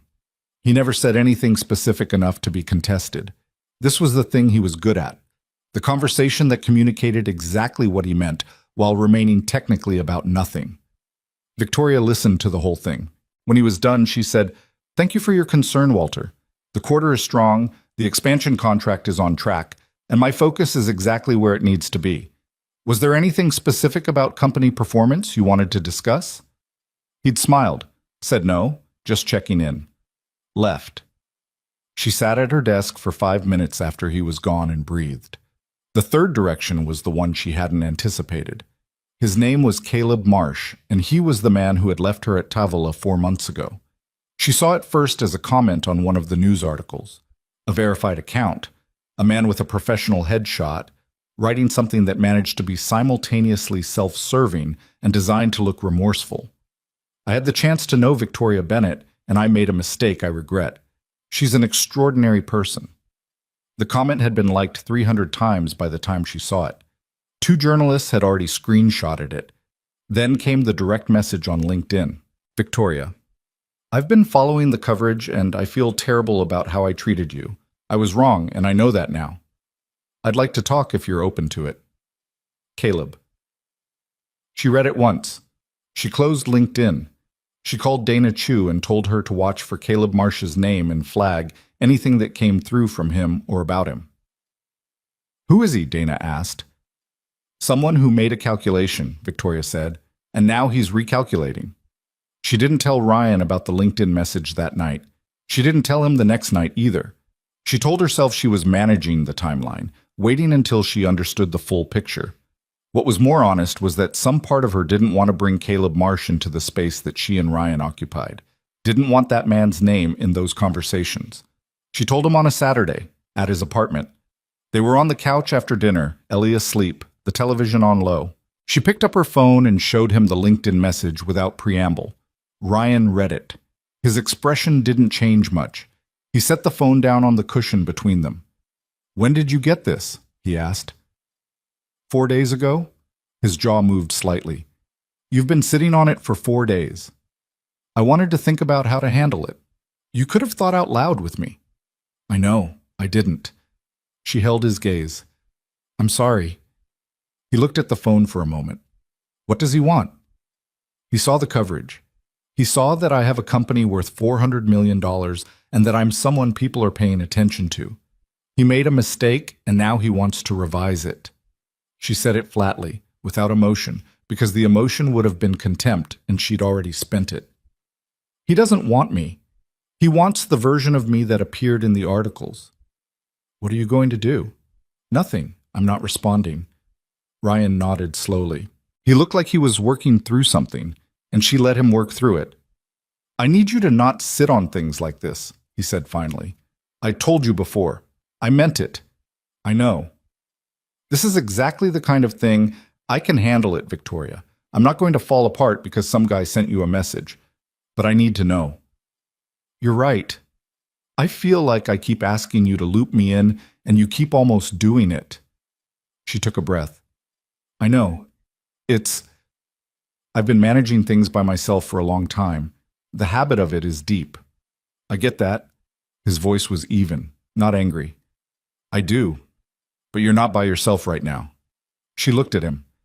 This man on his worn couch in his small apartment that he'd filled with a good life from nothing particular who came home dirty from physical work every day and made dinner and helped with homework and called his daughter's school when he needed to and asked for nothing from anyone, who didn't flinch when a board member's opinion showed up in print, and who asked, "What do you need from me?" before he asked anything about himself. "I know I'm not," she said. "I'm still learning what that means." He held her gaze for a moment. Then he nodded. Not acceptance exactly, more like acknowledgement. The register you use when you understand something is a process, and you're willing to stay in it. "Okay," he said. She leaned her shoulder against his, and he didn't move away, and they sat there watching nothing on the television, and she thought about Caleb Marsh, who had looked at her across a restaurant table and done the math and come up short, and about how completely she had stopped thinking about him until he forced himself back into view by other means. The story broke fully in the third week of January. Not the tech blog, not the business publication. A lifestyle magazine with a large digital following ran a feature titled "The CEO and the Construction Worker, Love, Class, and the New Power Couple." It had photos, the Tavala one, and others Ryan hadn't known were being taken, which meant someone had been watching for a while. It had quotes from unnamed sources on both sides. It had a sidebar about class dynamics in tech culture, and another one about Victoria's background that was accurate but felt forensic. It had, at the bottom, a brief quote from Caleb Marsh that he'd apparently given willingly, describing his regret and calling Victoria one of the most impressive people I've met. Dana Chu sent Ryan's name in a message to Victoria at 7 in the morning. "It's out. Full piece. You need to see it before you come in." Victoria read it in her car in the parking garage, same spot she'd sat in on Christmas night. She read the whole thing without moving. Then she started the car and drove to the office. By the time she arrived, the board had already sent a meeting request for Friday, a full session, not a check-in. Dana had 3 call requests from journalists. 2 investors had emailed.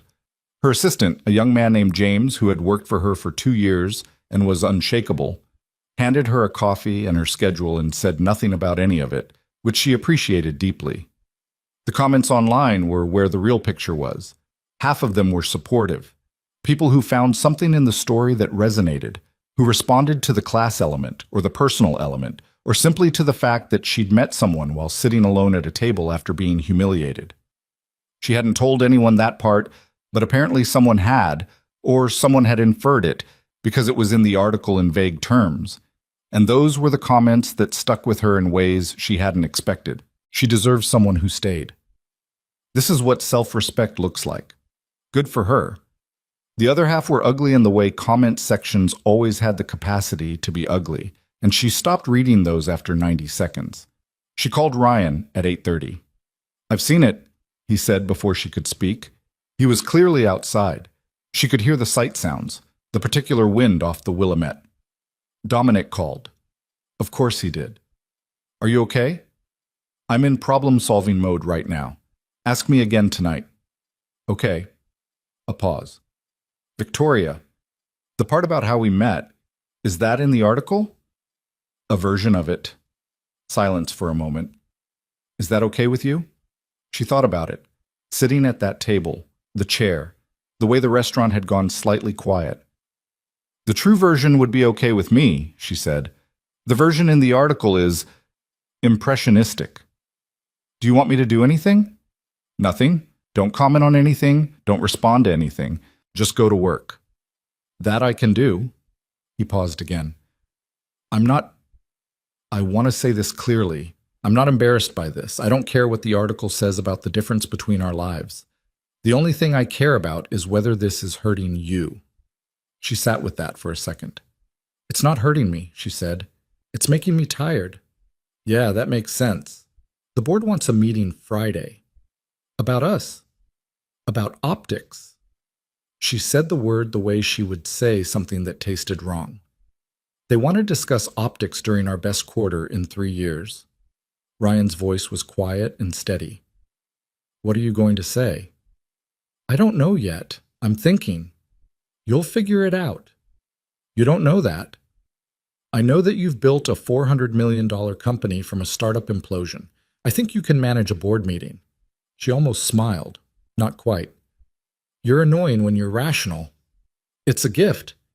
She heard the site foreman calling his name in the background, and he said he had to go, and she told him she'd call tonight, and she sat at her desk after they hung up and opened her calendar and looked at Friday, the box of it, the meeting request with its formal language about quarterly review and stakeholder alignment. Walter Fenn would be there.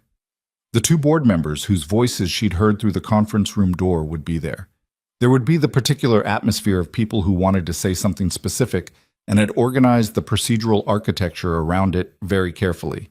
She'd been in these rooms before. She'd built her way through harder situations than this one with less to stand on. What was different now was that this time the thing they were trying to use against her was not a business decision or a strategic call, but a person, a good person who had crossed a restaurant to offer her a chair when nobody else moved, who made pasta in a kitchen with a broken cabinet hinge and raised a daughter who drew feelings on bridges. She opened a blank document on her computer and stared at it. She started typing. Not a defense, not an argument. Something else. Something she'd been composing in pieces for weeks without knowing it, that was now taking on a shape she recognized. Dana knocked and opened the door. The 8:45 is ready for you. 2 minutes. Victoria looked at what she'd written. 8 sentences. The beginning of something that felt, for the first time in weeks, like solid ground. She saved the document, closed her laptop, and stood up. Whatever was coming on Friday, she was done waiting for it.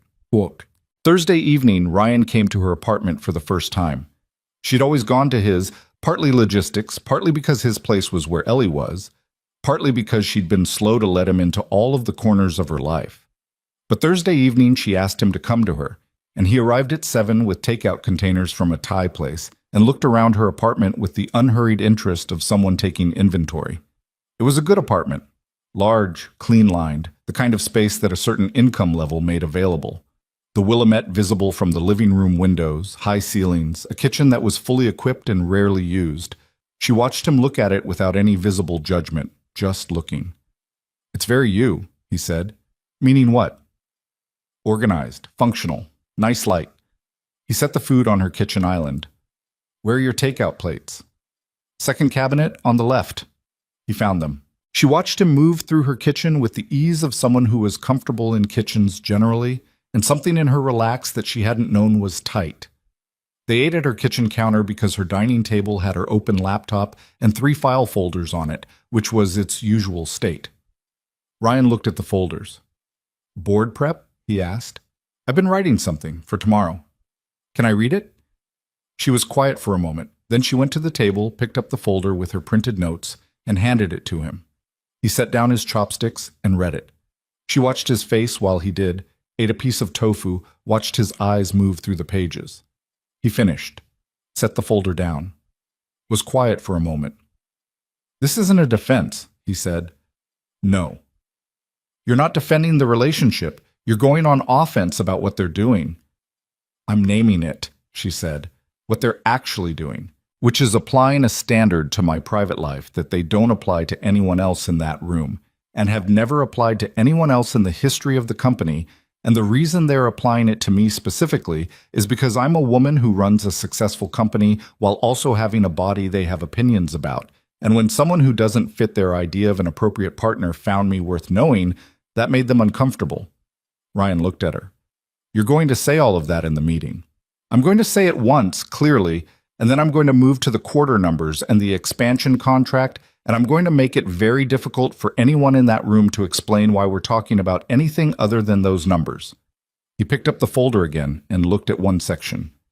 This part, where you say the same board members questioned your appearance in your first year. That happened? It'll make them angry. Yes. Are you prepared for angry?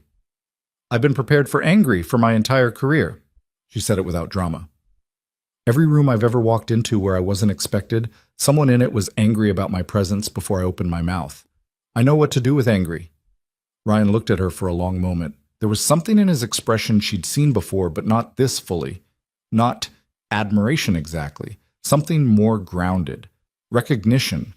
Like he was seeing the complete version of something that had been partially visible before. Okay, he said. Okay?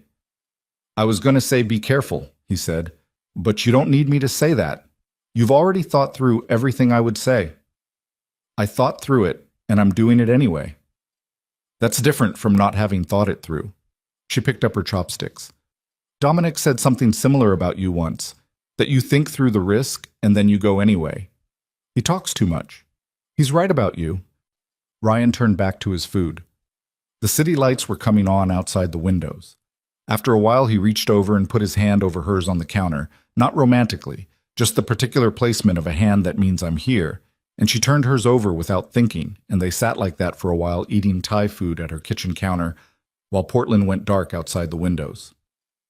After tomorrow, she said, either this is over or it gets louder. Which do you think? She looked at the windows, thought about Walter Fenn's smile. Louder first, then over. Then that's what it is. She looked at him. You're not going to tell me it'll be fine? It might not be fine in the short run, he said, but you'll handle it, and I'll be there while you're handling it. She nodded. That was the right answer. She'd have been suspicious of it'll be fine. What he'd given her instead was the truth, which was that it might be hard, and she wouldn't be going through it alone. And both of those things were more useful than false reassurance had ever been. She closed the folder and put it back on the table and came back to the kitchen counter, and they ate the rest of their dinner and talked about something Ellie had said to Mrs. Okafor that was apparently making the rounds of the building as a piece of 8-year-old philosophy. And the evening went quiet and real and settled, the way the evenings at his apartment went. Except here, in her space, in the apartment that was organized and functional and had good light and had always felt, before now, like a place she slept between work sessions. She lay awake after he left, staring at the ceiling with the folder on the nightstand. Tomorrow was a room she'd been in the shape of her whole life.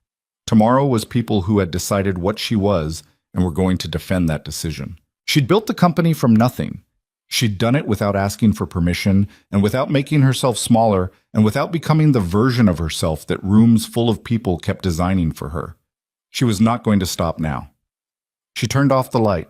The Friday board meeting was scheduled for 9 in the morning, which meant Victoria was at her desk by 7:15 with coffee she didn't taste and the folder open in front of her, reading through her notes one more time, not because she needed to, but because the act of reading steadied her hands.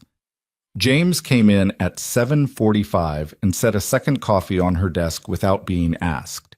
He'd been her assistant for 2 years and had the quality of someone who understood that the most useful thing he could do in certain moments was to move quietly and not require anything from her. The Harmon conference room is set up, he said. I moved the 8:30 off your calendar. Thank you. Dana's coming in at 8. She wants 5 minutes before the meeting. Tell her 4. He nodded and left. Victoria looked at her notes.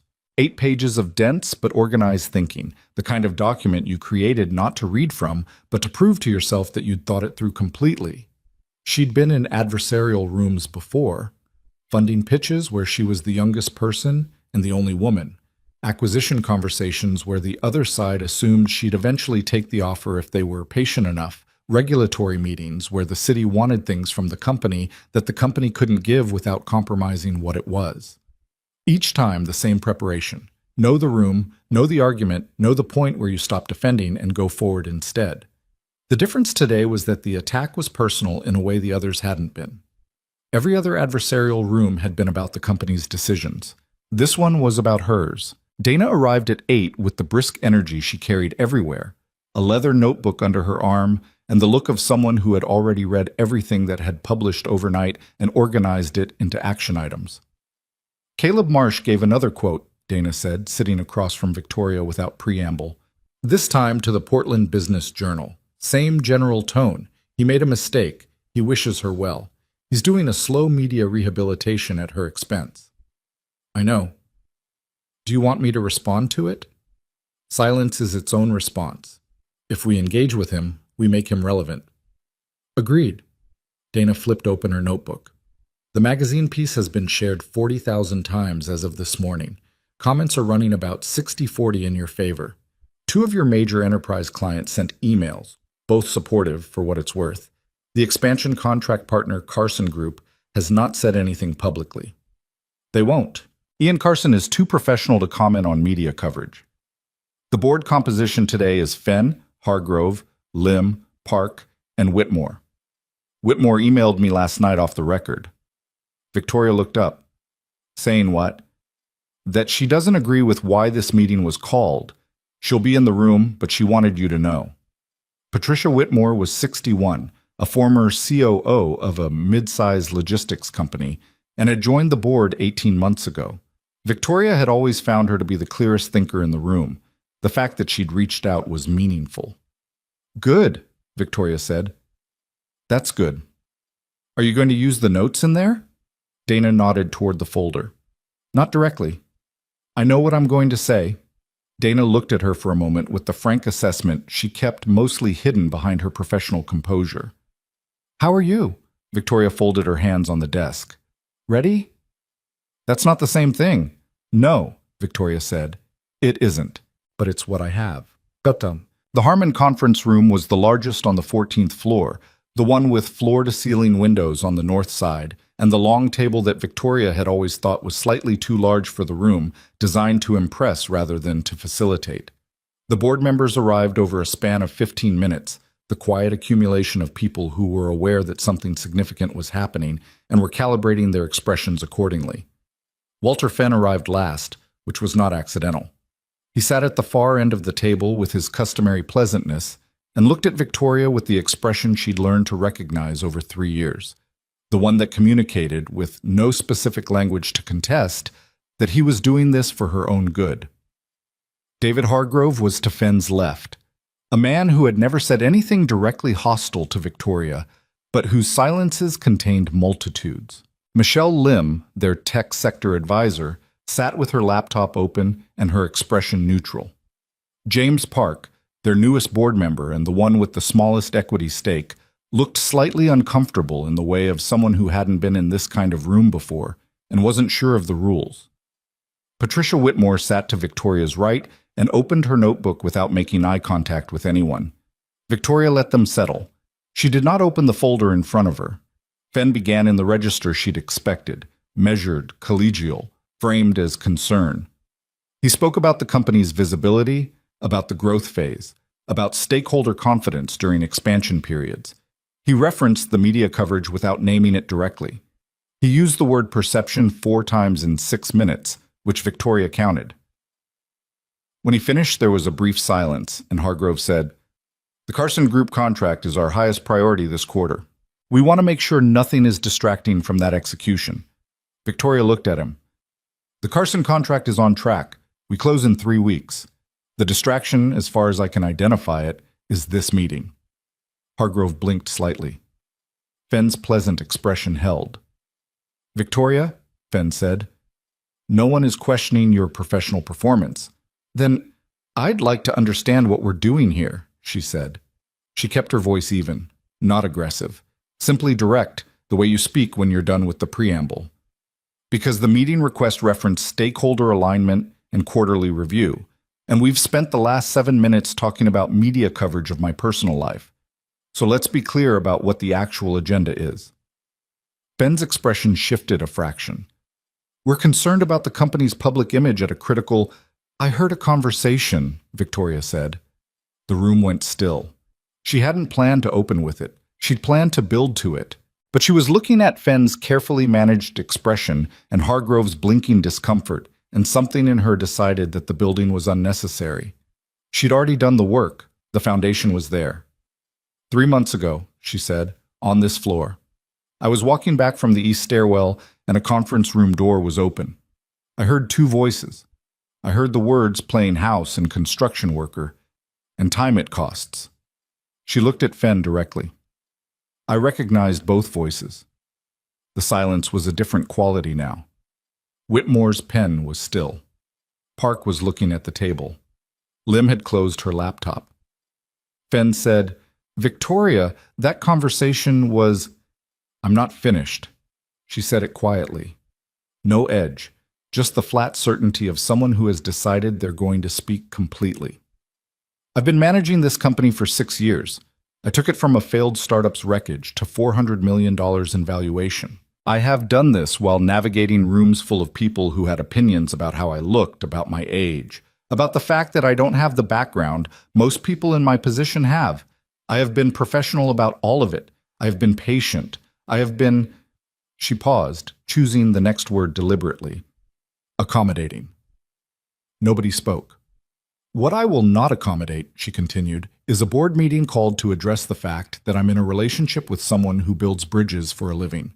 I will not accommodate the implication that my judgment is impaired because I chose someone who is, by any honest measure, a better person than most of the men this room would have considered appropriate for me. She let that land for a moment. And I will particularly not accommodate this from people who, in my first year at the helm of this company, had an off-the-record conversation about my weight and whether it affected investor confidence. I never said anything about that conversation. I am saying something about this one. She stopped. The room was completely silent.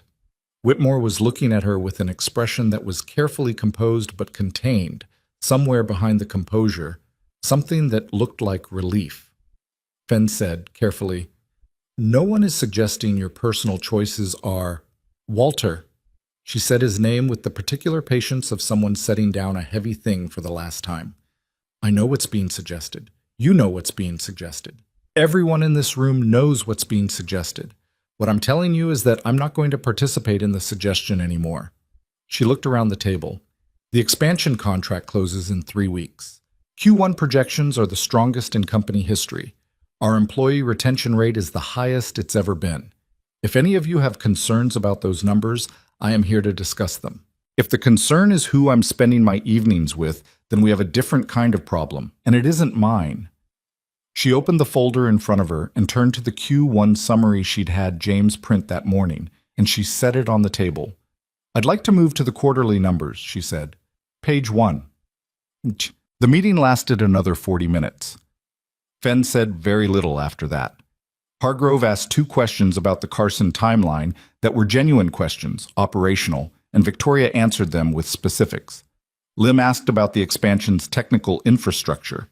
Park asked nothing, but nodded frequently, which Victoria interpreted as a man who'd decided which direction he was in. Whitmore asked the sharpest questions of anyone and received the sharpest answers, and by the end there was a different atmosphere in the room than the one it had started with. Not comfortable, not resolved, but shifted. When it broke up, Whitmore waited while the others filed out and then stopped beside Victoria's chair. "That was well done," she said quietly. "It needed to be said." It did, for a long time. Whitmore picked up her notebook. "Walter is not going to forget this." "I know. He has the equity to make things difficult." "I know that too." Whitmore looked at her for a moment. She had a way of looking at people that was both impersonal and kind, the quality of someone who had seen a lot of rooms and had long since stopped being impressed by any of them. "You have the numbers. Keep the numbers clean, and the argument disappears." She paused at the door. "And for what it's worth, what I've heard about the man you're seeing, not from the articles, from people who know people, he sounds like someone worth the trouble." She left before Victoria could respond. Victoria sat alone in the Harmon conference room for a few minutes after everyone had gone, looking out the north windows at the city, the river, the distant framework of the bridge project on the Morrison overpass, which she could just barely make out from here if she looked carefully. She took out her phone and called Ryan. "How'd it go?" he asked. She could hear the site in the background. "I said what I needed to say." "Yeah? All of it?" "All of it." A pause. "Are you okay?" She thought about that.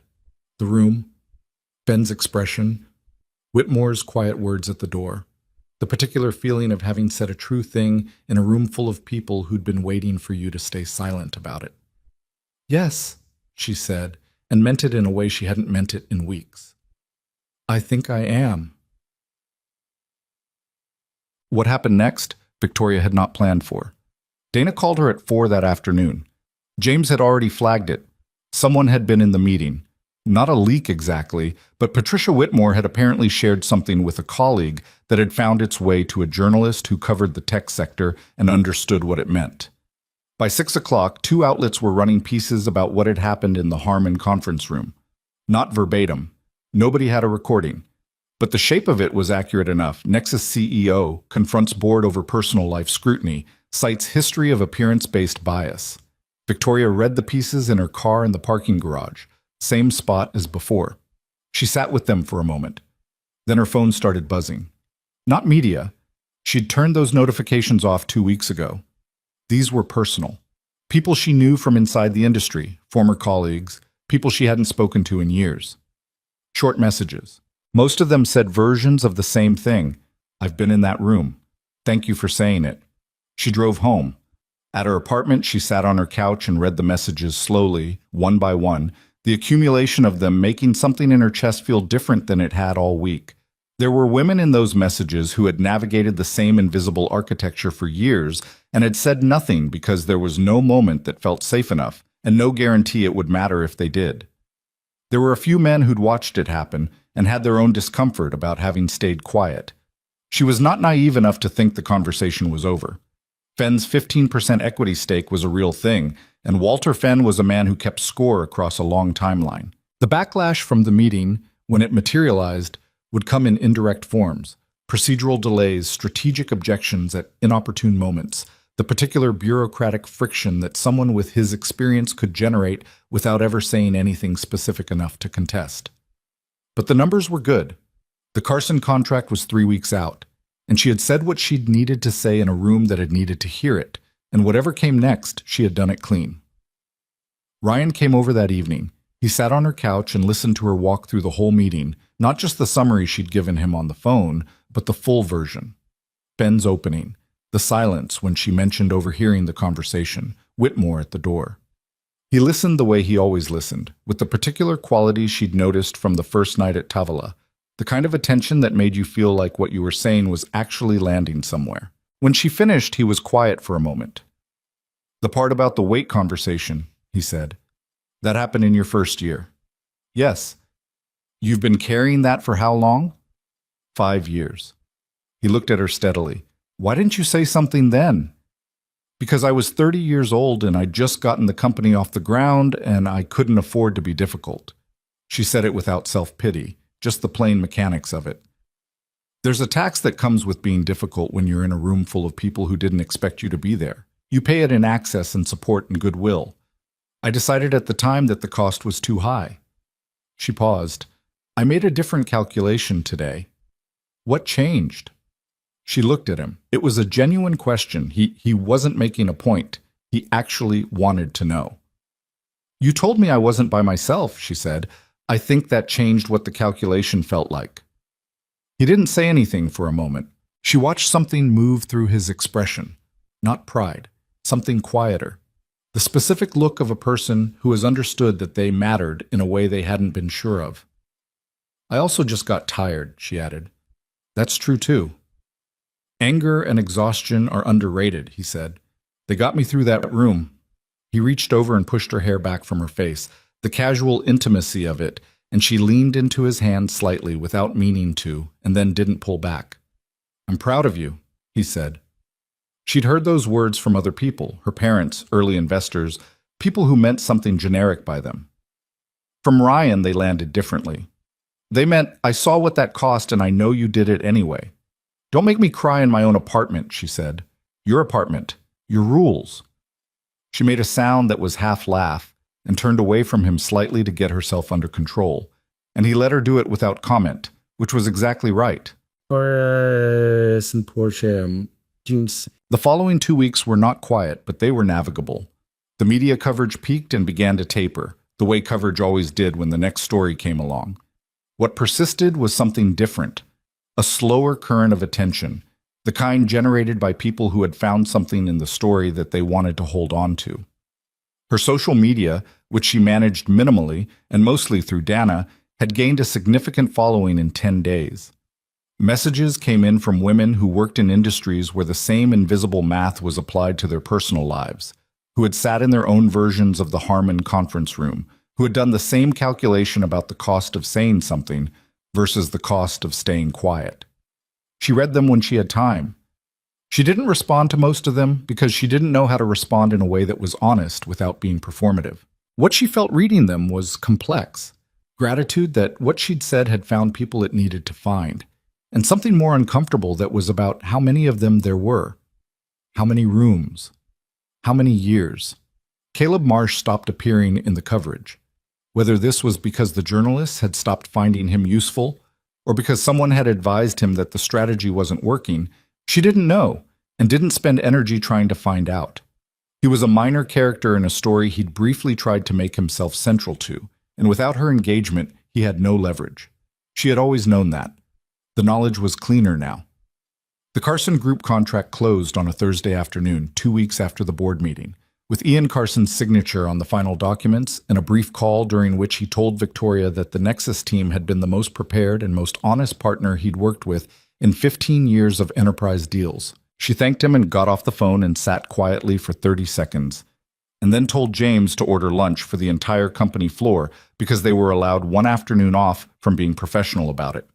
The celebration was low-key and genuine, the kind of office moment that happened in open-plan spaces when everyone who'd worked towards something realized it had actually landed. Victoria moved through it feeling the particular satisfaction of a job completed at the correct level of difficulty.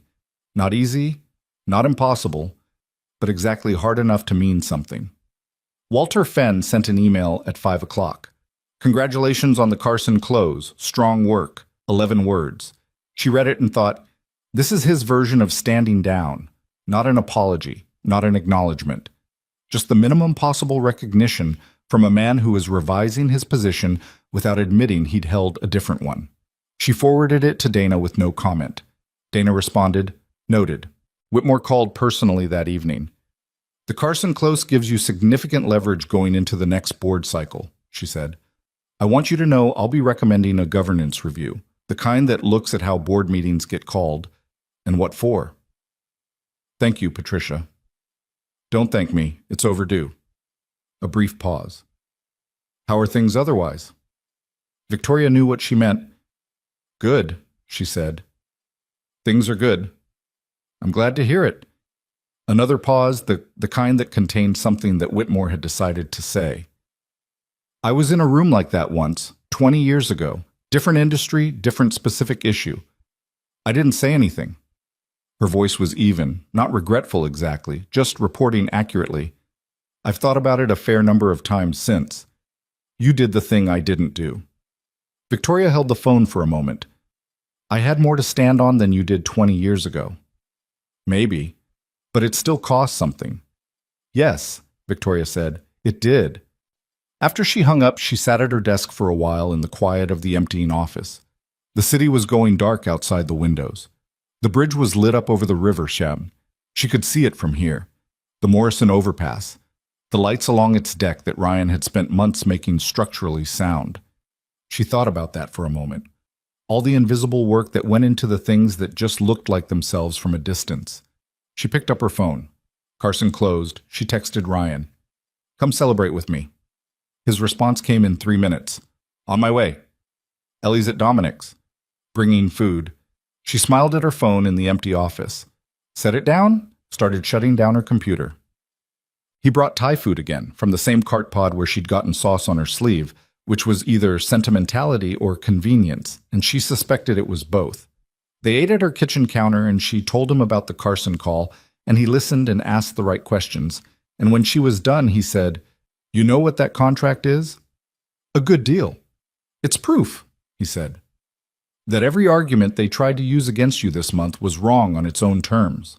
The company didn't suffer. It performed. That's the answer to every piece of the argument. I know. Does it feel good? She thought about it honestly. It feels like relief more than good. Good will come later.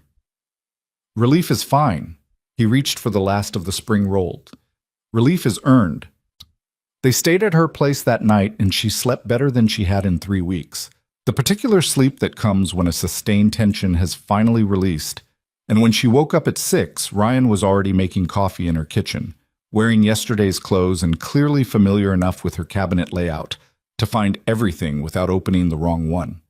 She stood in the kitchen doorway and watched him for a moment before he heard her. The thing about him, she thought, was that he was completely himself in any room he was in. Her apartment with its good light and river view didn't change how he moved through a space. The board members' opinions of him hadn't changed who he was. The magazine article with its class dynamic sidebar hadn't required him to explain or defend or adjust anything. He was simply, stubbornly, clearly himself, and he had been from the first night across a restaurant table, and it was the most underrated and most essential thing she had ever encountered in another person. "Coffee's almost ready," he said, hearing her. "I see that." He turned, looked at her for a moment. "You look better." "I feel better." "Good." He turned back to the coffee maker. "Ellie wants to know if you're coming Sunday. She's been testing a theory about birdhouse architecture that requires multiple opinions." "Multiple opinions or a specific audience?" "You and me." Dominic said no on the grounds that he already lost the last structural debate with an 8-year-old, and his professional credibility can't sustain another hit. Victoria came into the kitchen and sat on the counter stool. "Tell her I'll be there." Ryan slid a mug across the counter to her. She wrapped her hands around it. Outside the windows, the river was silver in the early morning light, and the bridge was just visible against the sky, and she looked at it for a moment. The thing he'd been building while all of this had been happening, solid and functional, and exactly what it was supposed to be. "Ryan," she said. He looked at her. "I know I've said this before, but I mean it more now." She kept her hands around the mug, looking at him steadily. "Thank you for not moving." He held her gaze. He understood what she meant. Not just the last month, not just the board meeting and the articles and the whole loud, difficult machinery of it. The first night, the empty chair, the simple act of crossing a restaurant toward someone when every other person in it had looked away. "I didn't go anywhere," he said. "I know." She looked down at her coffee. "That's the whole thing." He came around the counter and stood beside her, and she leaned her shoulder against his arm, and they drank their coffee in the morning quiet of her apartment, the river light moving on the ceiling, the city waking up outside, the bridge standing clean and solid over the water where he'd spent months making it sound. Whatever was still ahead, Fenn's long memory, the next board cycle, the noise that didn't fully stop because noise never did. She'd face it the same way she'd faced the Harmon conference room, having thought it through, having said the true thing, and knowing exactly who was standing beside her. That was enough. More than enough. It was, she thought, everything. Spring came to Portland the way it always did. Not with a clean break, but with a gradual negotiation. Cold mornings and warm afternoons, the cherry trees along the park blocks going pink for 2 weeks, and then dropping everything at once so the sidewalks looked like they'd been papered by hand. Ryan noticed it from job sites, the way he noticed most things about the city. At ground level, through work, through the particular quality of light on concrete at 7 in the morning when the temperature had climbed just enough to feel like something had shifted. The Morrison Overpass project finished in the second week of March. Final inspection passed on a Tuesday, and Marcus Teal shook Ryan's hand on the bridge deck with the wind off the river, doing what it always did, and Ryan stood there for a moment looking at what they'd built. Not with sentimentality, because he was not a sentimental man about his work, but with the quiet satisfaction of someone who understood that a thing done correctly has its own kind of permanence. Cars would drive over this for decades. The work would outlast the knowing of it. He told Ellie that night, and she said, "Does the bridge feel better now?" "I think it does." "You fixed it." "We fixed it, whole crew." She nodded with the gravity of someone filing this away correctly. "But you were in charge of understanding the problem." Ryan looked at her across the kitchen table. "Yeah," he said. "I was." Ellie went back to her book. Ryan cleared the dishes and thought about the fact that this kid, at 8 years old, had a more accurate understanding of what his work actually was than most adults he'd tried to explain it to. Victoria called that evening to ask how the final inspection had gone, and he told her, and she said, "I can see it from my office window, you know," which he'd forgotten she'd mentioned once before, and he thought about that for a moment. The bridge, and her window, and the months that had happened in between the two. "Can you see it right now?" he asked. "I'm looking at it." "It's solid," he said. "It'll hold." A brief pause. "I know it will." They both let that sit for a second, understanding that they were talking about more than the bridge, the way people sometimes do when a sentence does double work without being asked to. The governance review that Patricia Whitmore had promised moved through the board's procedural machinery over March and April, slowly, but with the particular momentum of something that had enough support to be unstoppable even at low speed. It wasn't dramatic. There was no confrontation, no public reckoning. What it produced was a formal policy about the scope of board authority over executive personal conduct, specifically that there was none, outside of conflicts of interest that met a defined legal standard. The policy was dry and bureaucratic and said nothing explicitly about what had happened in the Harmon conference room, but everyone in the building understood what it was about. Walter Fenn voted for it. Victoria had expected him to abstain or to find a procedural reason to delay, but he voted for it with the expression of a man who had taken a long look at the numbers and decided that the most strategic position was graceful revision. He did not apologize. He did not reference what had happened. What he did, 6 weeks after the board meeting, was call Victoria and ask if she had time for coffee. And when they met, he talked about the company's direction with a focus and specificity that suggested he had decided to invest his energy in the things that were actually his business. It was not a resolution of the kind that happened in movies. He didn't admit he'd been wrong. He didn't say anything about Ryan or about the conversation Victoria had overheard. What he did was behave like a board member doing his job correctly, and after 2 years of managing the version of him that believed his equity stake included a share of her personal choices, Victoria found the transactional version of Walter Fenn an enormous relief. She told Ryan about the coffee meeting in the way she'd learned to tell him things, directly, without editing out the parts that were complicated. He didn't apologize, Ryan said. No. Does that bother you? Victoria thought about it honestly. Less than I expected. The apology I wanted from him was never going to be the real thing anyway. What I wanted was for it to stop, and it stopped. She paused. I'm not interested in his contrition. I'm interested in the company. Fair, Ryan said. Does it bother you? That there was no formal acknowledgement. He was quiet for a moment. A little, he said. But I'm not the one who had to sit across from him for 2 years. He called you a construction worker like it was a diagnosis. He wasn't the first. Ryan's voice was even. Won't be the last. It still wasn't acceptable. No, it wasn't. He shifted the phone. But if the outcome is that it stopped and the policy changed and you came out of it with the numbers you have, that's a better result than an apology that doesn't mean anything. She held on to that. It was the kind of reasoning she'd arrived at herself, but it was different hearing it from him because he was the one who'd been categorized, the one whose worth had been subject to other people's arithmetic, and his willingness to call the outcome sufficient was not resignation. It was the judgment of someone who understood the difference between what justice looked like in principle and what it was available to be in practice. Ellie turned 9 in April. The birthday party was at the apartment. 6 kids from her class, Dominic and Priya, Mrs. Okafor, and Victoria, who had been incorporated into the event planning as a consultant on account of what Ellie described as good aesthetic judgment, which meant she had opinions about the cake. The cake was chocolate with a bridge on it, which had been Ellie's request and which the bakery near Tavola had executed with more architectural accuracy than Ryan had expected. Victoria had gone with him to order it, and the woman at the counter had looked at the sketch Ellie had done of what she wanted and then looked at Ryan and said, "Is this your bridge?" And Ryan had said yes, and she'd said she could do it, and she did. The party was loud and imperfect and wonderful in the way of children's parties. Things spilled. One kid cried for a reason nobody fully identified.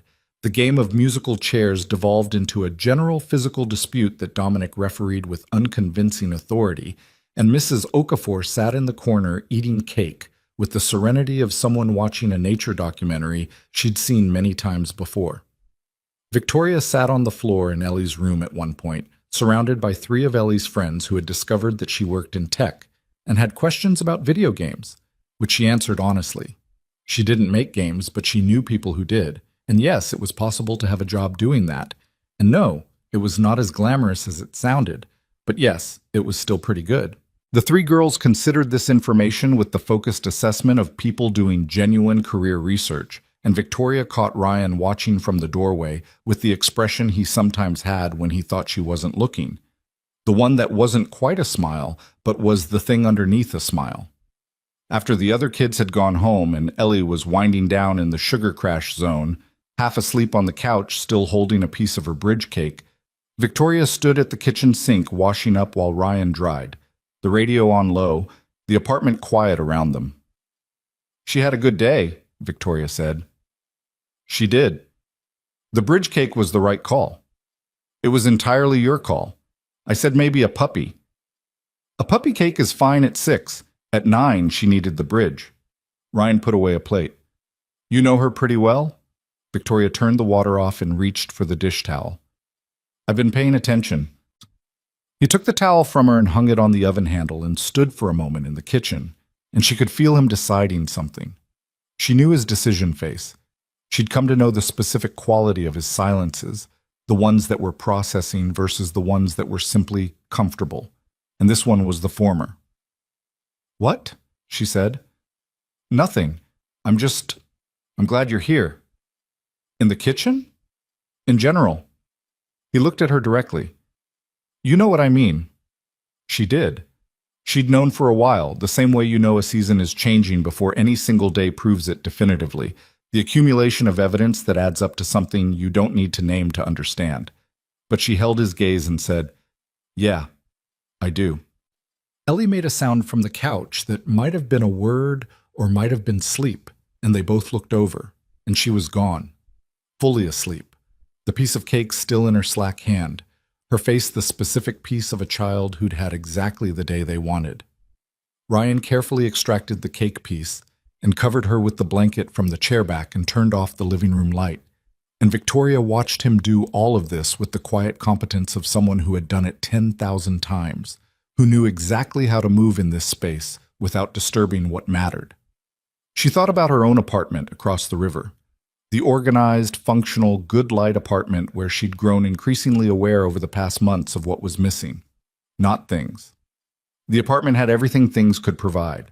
What it lacked was what this one had, which was not square footage or location or the view of the river, but the particular accumulated texture of a life that contained more than one person's story. She stayed that night and many of the nights that followed, and after a while it was less a decision than a fact. Her things appearing in the apartment in the gradual way of someone who has stopped going home between visits because home has relocated without a formal announcement. Summer came.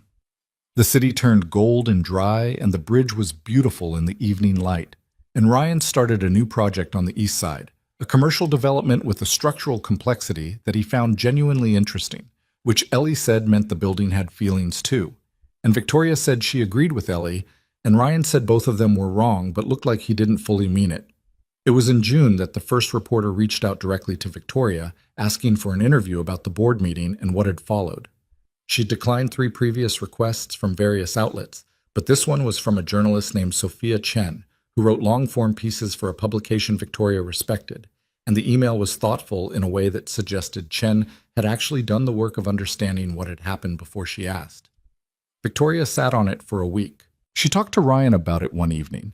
They were on his balcony, the summer version, the city doing its warm weather noise below, and she laid out the reasoning both ways. I could say nothing, she said. The story's mostly told itself by now. The policy changed, the company's performing. It's in the past enough that engaging with it again could reopen things that have closed. Or I say it clearly, on the record, in the form I want it in, not the version that got filtered through whatever Whitmore's colleague heard and passed on. The actual version, with my name on it. Ryan turned his beer glass in his hands. What do you want to say? I want to say that what happened to me in that boardroom happens in aversion to a lot of women in a lot of industries, and most of them never say anything because the cost-benefit doesn't work out, and I happen to be in a position where the numbers were strong enough and my standing was solid enough that the cost was survivable. She paused, and I want to say that I was able to do it because I wasn't doing it alone. He was quiet for a moment. That last part, you'd put that in? You'd be in the piece. I know. Is that okay? He looked at her. She watched him think through it with the same deliberate honesty he brought to everything. Not quick agreeing to make her feel good, actually considering it. She knew by now that his slowness on decisions was not hesitation. It was respect for the thing being decided. Yeah, he said. It's okay. Say what's true.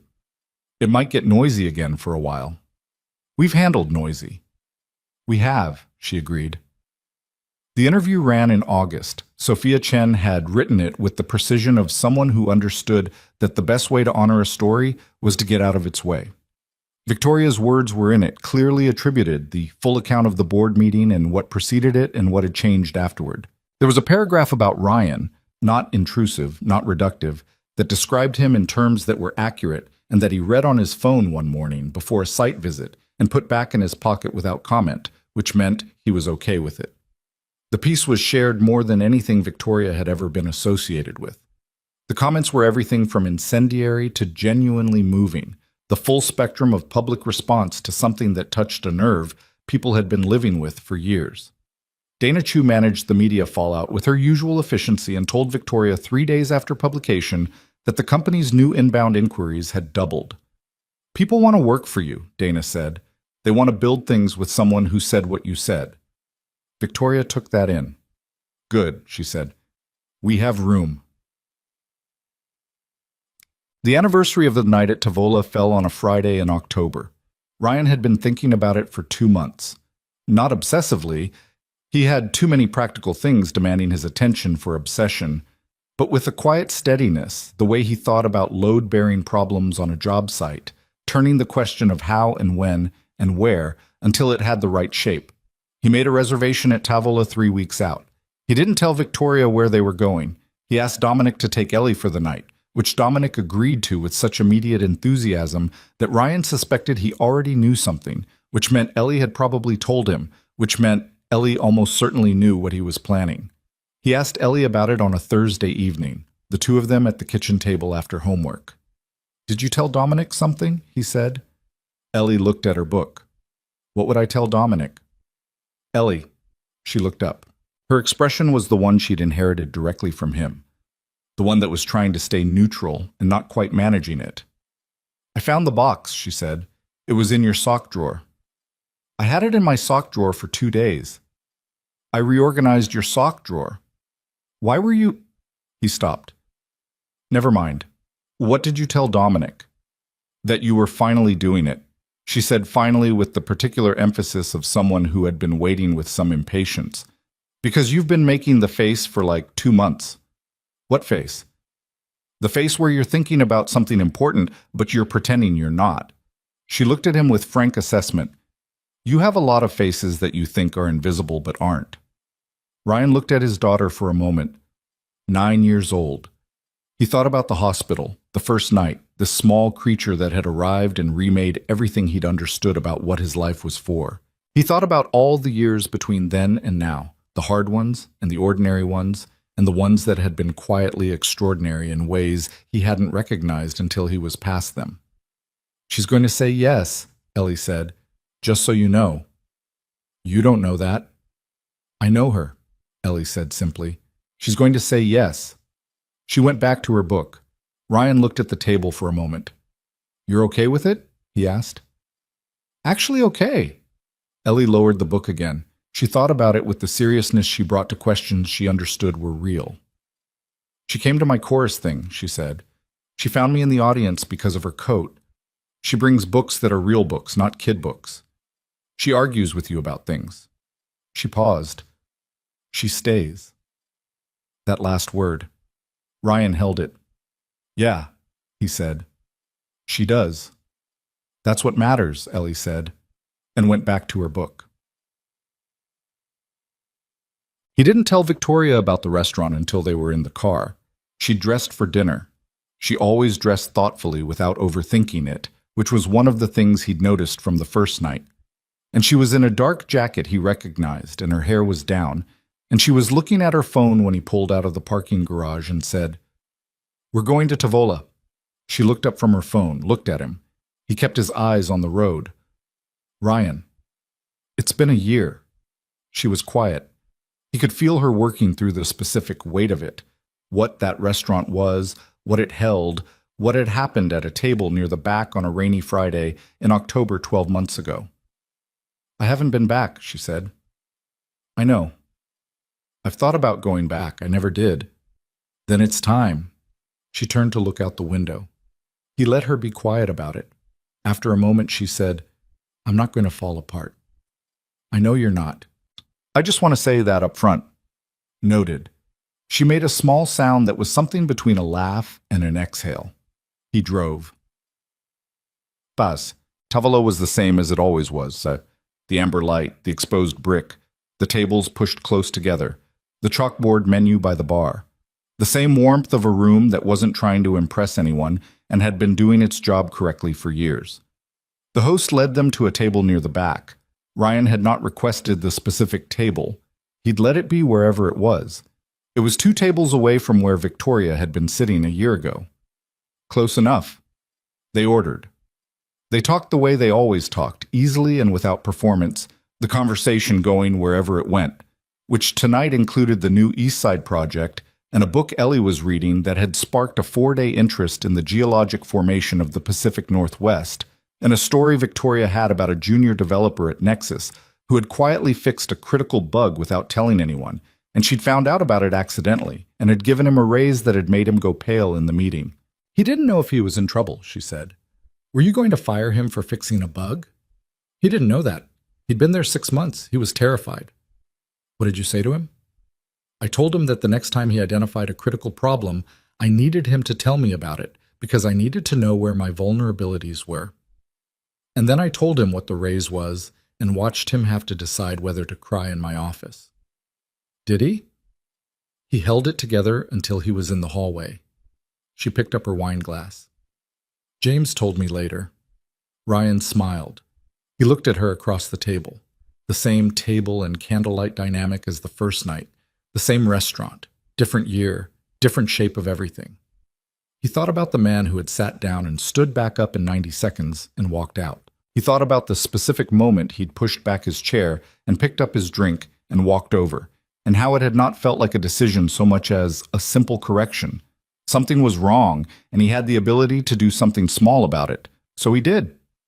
He had not known, walking across that room, that he was walking toward the person who would matter most to him outside of his daughter. He had not known anything about Nexus Solutions or $400 million valuations or board meetings or magazine articles or any of the noise that had followed. He'd known a woman was sitting alone after being treated badly and the chair across from her was empty. That was all it had been. The whole enormous thing had started with that. He reached into his jacket pocket.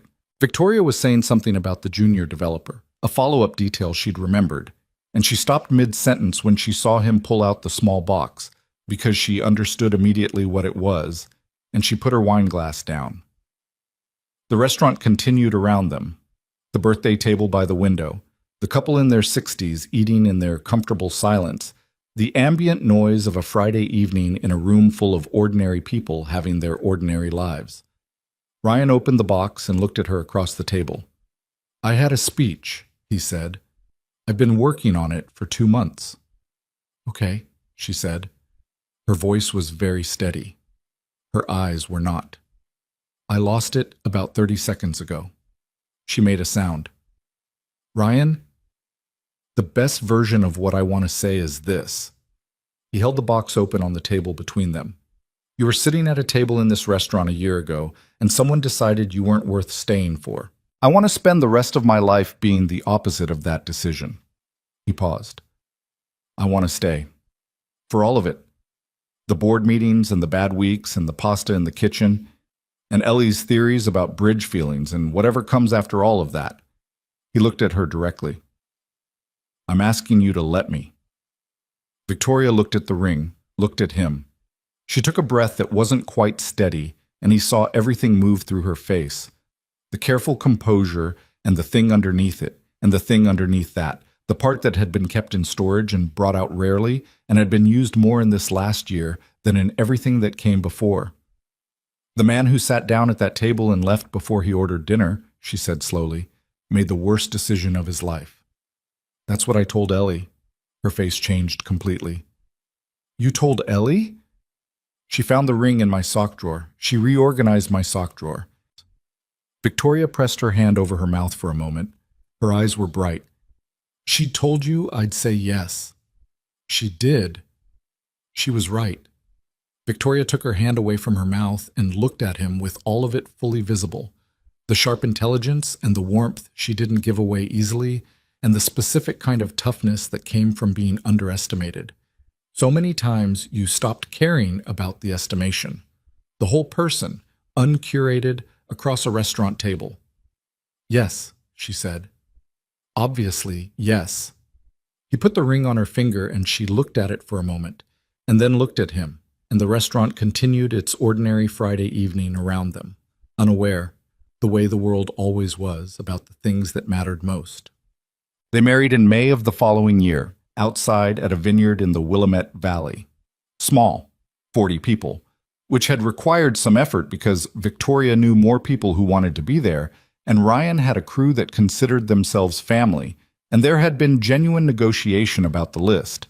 They'd settled on 40 as the number that contained everyone essential without becoming a production, and it was the right number. Dominic was Ryan's best man. Priya was one of Victoria's 2 people at the front. Patricia Whitmore came, which Victoria had not asked for, but had been quietly glad of. Ellie was the flower girl. She wore a yellow dress that she had opinions about, specifically that yellow was correct, and anything else would have been wrong. And she walked the aisle with the focused gravity of someone executing an important task, and then stood beside Victoria for the ceremony, and held her hand at one point without looking at her, a quiet lateral reach, and Victoria held on without looking back at her, and neither of them made anything of it. Ryan noticed. He noticed everything that day with the particular clarity of a person who understands they are inside a moment they will carry forward for the rest of their life. The light in the vineyard. Victoria, in the dress she'd chosen because it was right, and not because it was supposed to be anything, the dark of it against the green of the hills. Ellie beside her with her focused gravity and her yellow dress. Dominic to his right, smelling inexplicably of cedar and trying not to look emotional and failing. The officiant asked the question, and Ryan said yes, and Victoria said yes. And Ellie made a sound of profound satisfaction that several people in the front row heard, which broke the solemnity briefly in the best possible way. They drove back from the vineyard that evening through the Willamette Valley, with Ellie asleep in the back seat, her yellow dress creased, her shoes off, fully gone the way she went after events she'd invested herself in completely. Victoria had her window down slightly, and the evening air came through, late May and soft, and the valley was still gold-green in the last light. Ryan drove. Victoria had her hand on the center console, and he had his over hers, the way he'd reached across the Tavola table in the first weeks. The gesture that had never meant anything theatrical. Just, I'm here, in the same place you are. Are you happy? He asked. Not rhetorically. Actually asking. She thought about it honestly, the way she always did. Yes, she said. The real kind. What's the real kind? She looked out the window at the valley. The kind that doesn't need anything to be different, she paused. Not perfect, just this. The actual this. He understood. He'd known the other version, the kind that was always one condition away from being complete, one variable short of landing. He'd lived inside that version for years and done his best with it. What he had now was the thing she was describing, the actual this, imperfect and specific and real. Ellie told me something last week, he said. What? She said she has 2 people now who stay. Victoria was quiet. She said it just like that, Ryan continued, like it was a fact she was logging. 2 people who stay. He felt rather than saw Victoria look over at him. She's right, Victoria said quietly. She usually is. In the back seat, Ellie made a small sound and shifted and settled back under. The road ran through the valley and the light was going, and the sky was doing the thing it did in the Pacific Northwest in late May, all those shades of gold and gray that the rest of the country didn't have words for. Ryan thought about the bridge. About the morning he had stood on the finished deck with Marcus and felt the satisfaction of a thing done correctly, the knowledge that it would hold long after the people who built it were gone. He thought about his kitchen with the cabinet hinge he'd finally fixed in February. He thought about the drawing on Ellie's wall, the stick figure and the bridge with its ambiguous face, the question of what the bridge was feeling left deliberately open. He thought it probably felt something like this, solid, tested, still standing. Some things you build over time, piece by piece, without knowing what they're going to become. You show up, and you do the work, and you stay when it's hard, and eventually you step back and look at what you've made, and it's something you couldn't have designed from the beginning because you didn't know yet what it needed to be. That was the thing nobody told you, Ryan thought. The best structures aren't the ones you planned perfectly. They're the ones you built honestly, with the right people beside you, over enough time to get them right. He drove. Victoria was quiet beside him. Ellie slept in the back. The valley fell away behind them, and the lights of Portland appeared in the distance ahead, the city they'd both found separately and stayed in for different reasons, and that had, on a rainy Friday in October, put them in the same room at the right moment. The rest had been their own work. All the things worth having are,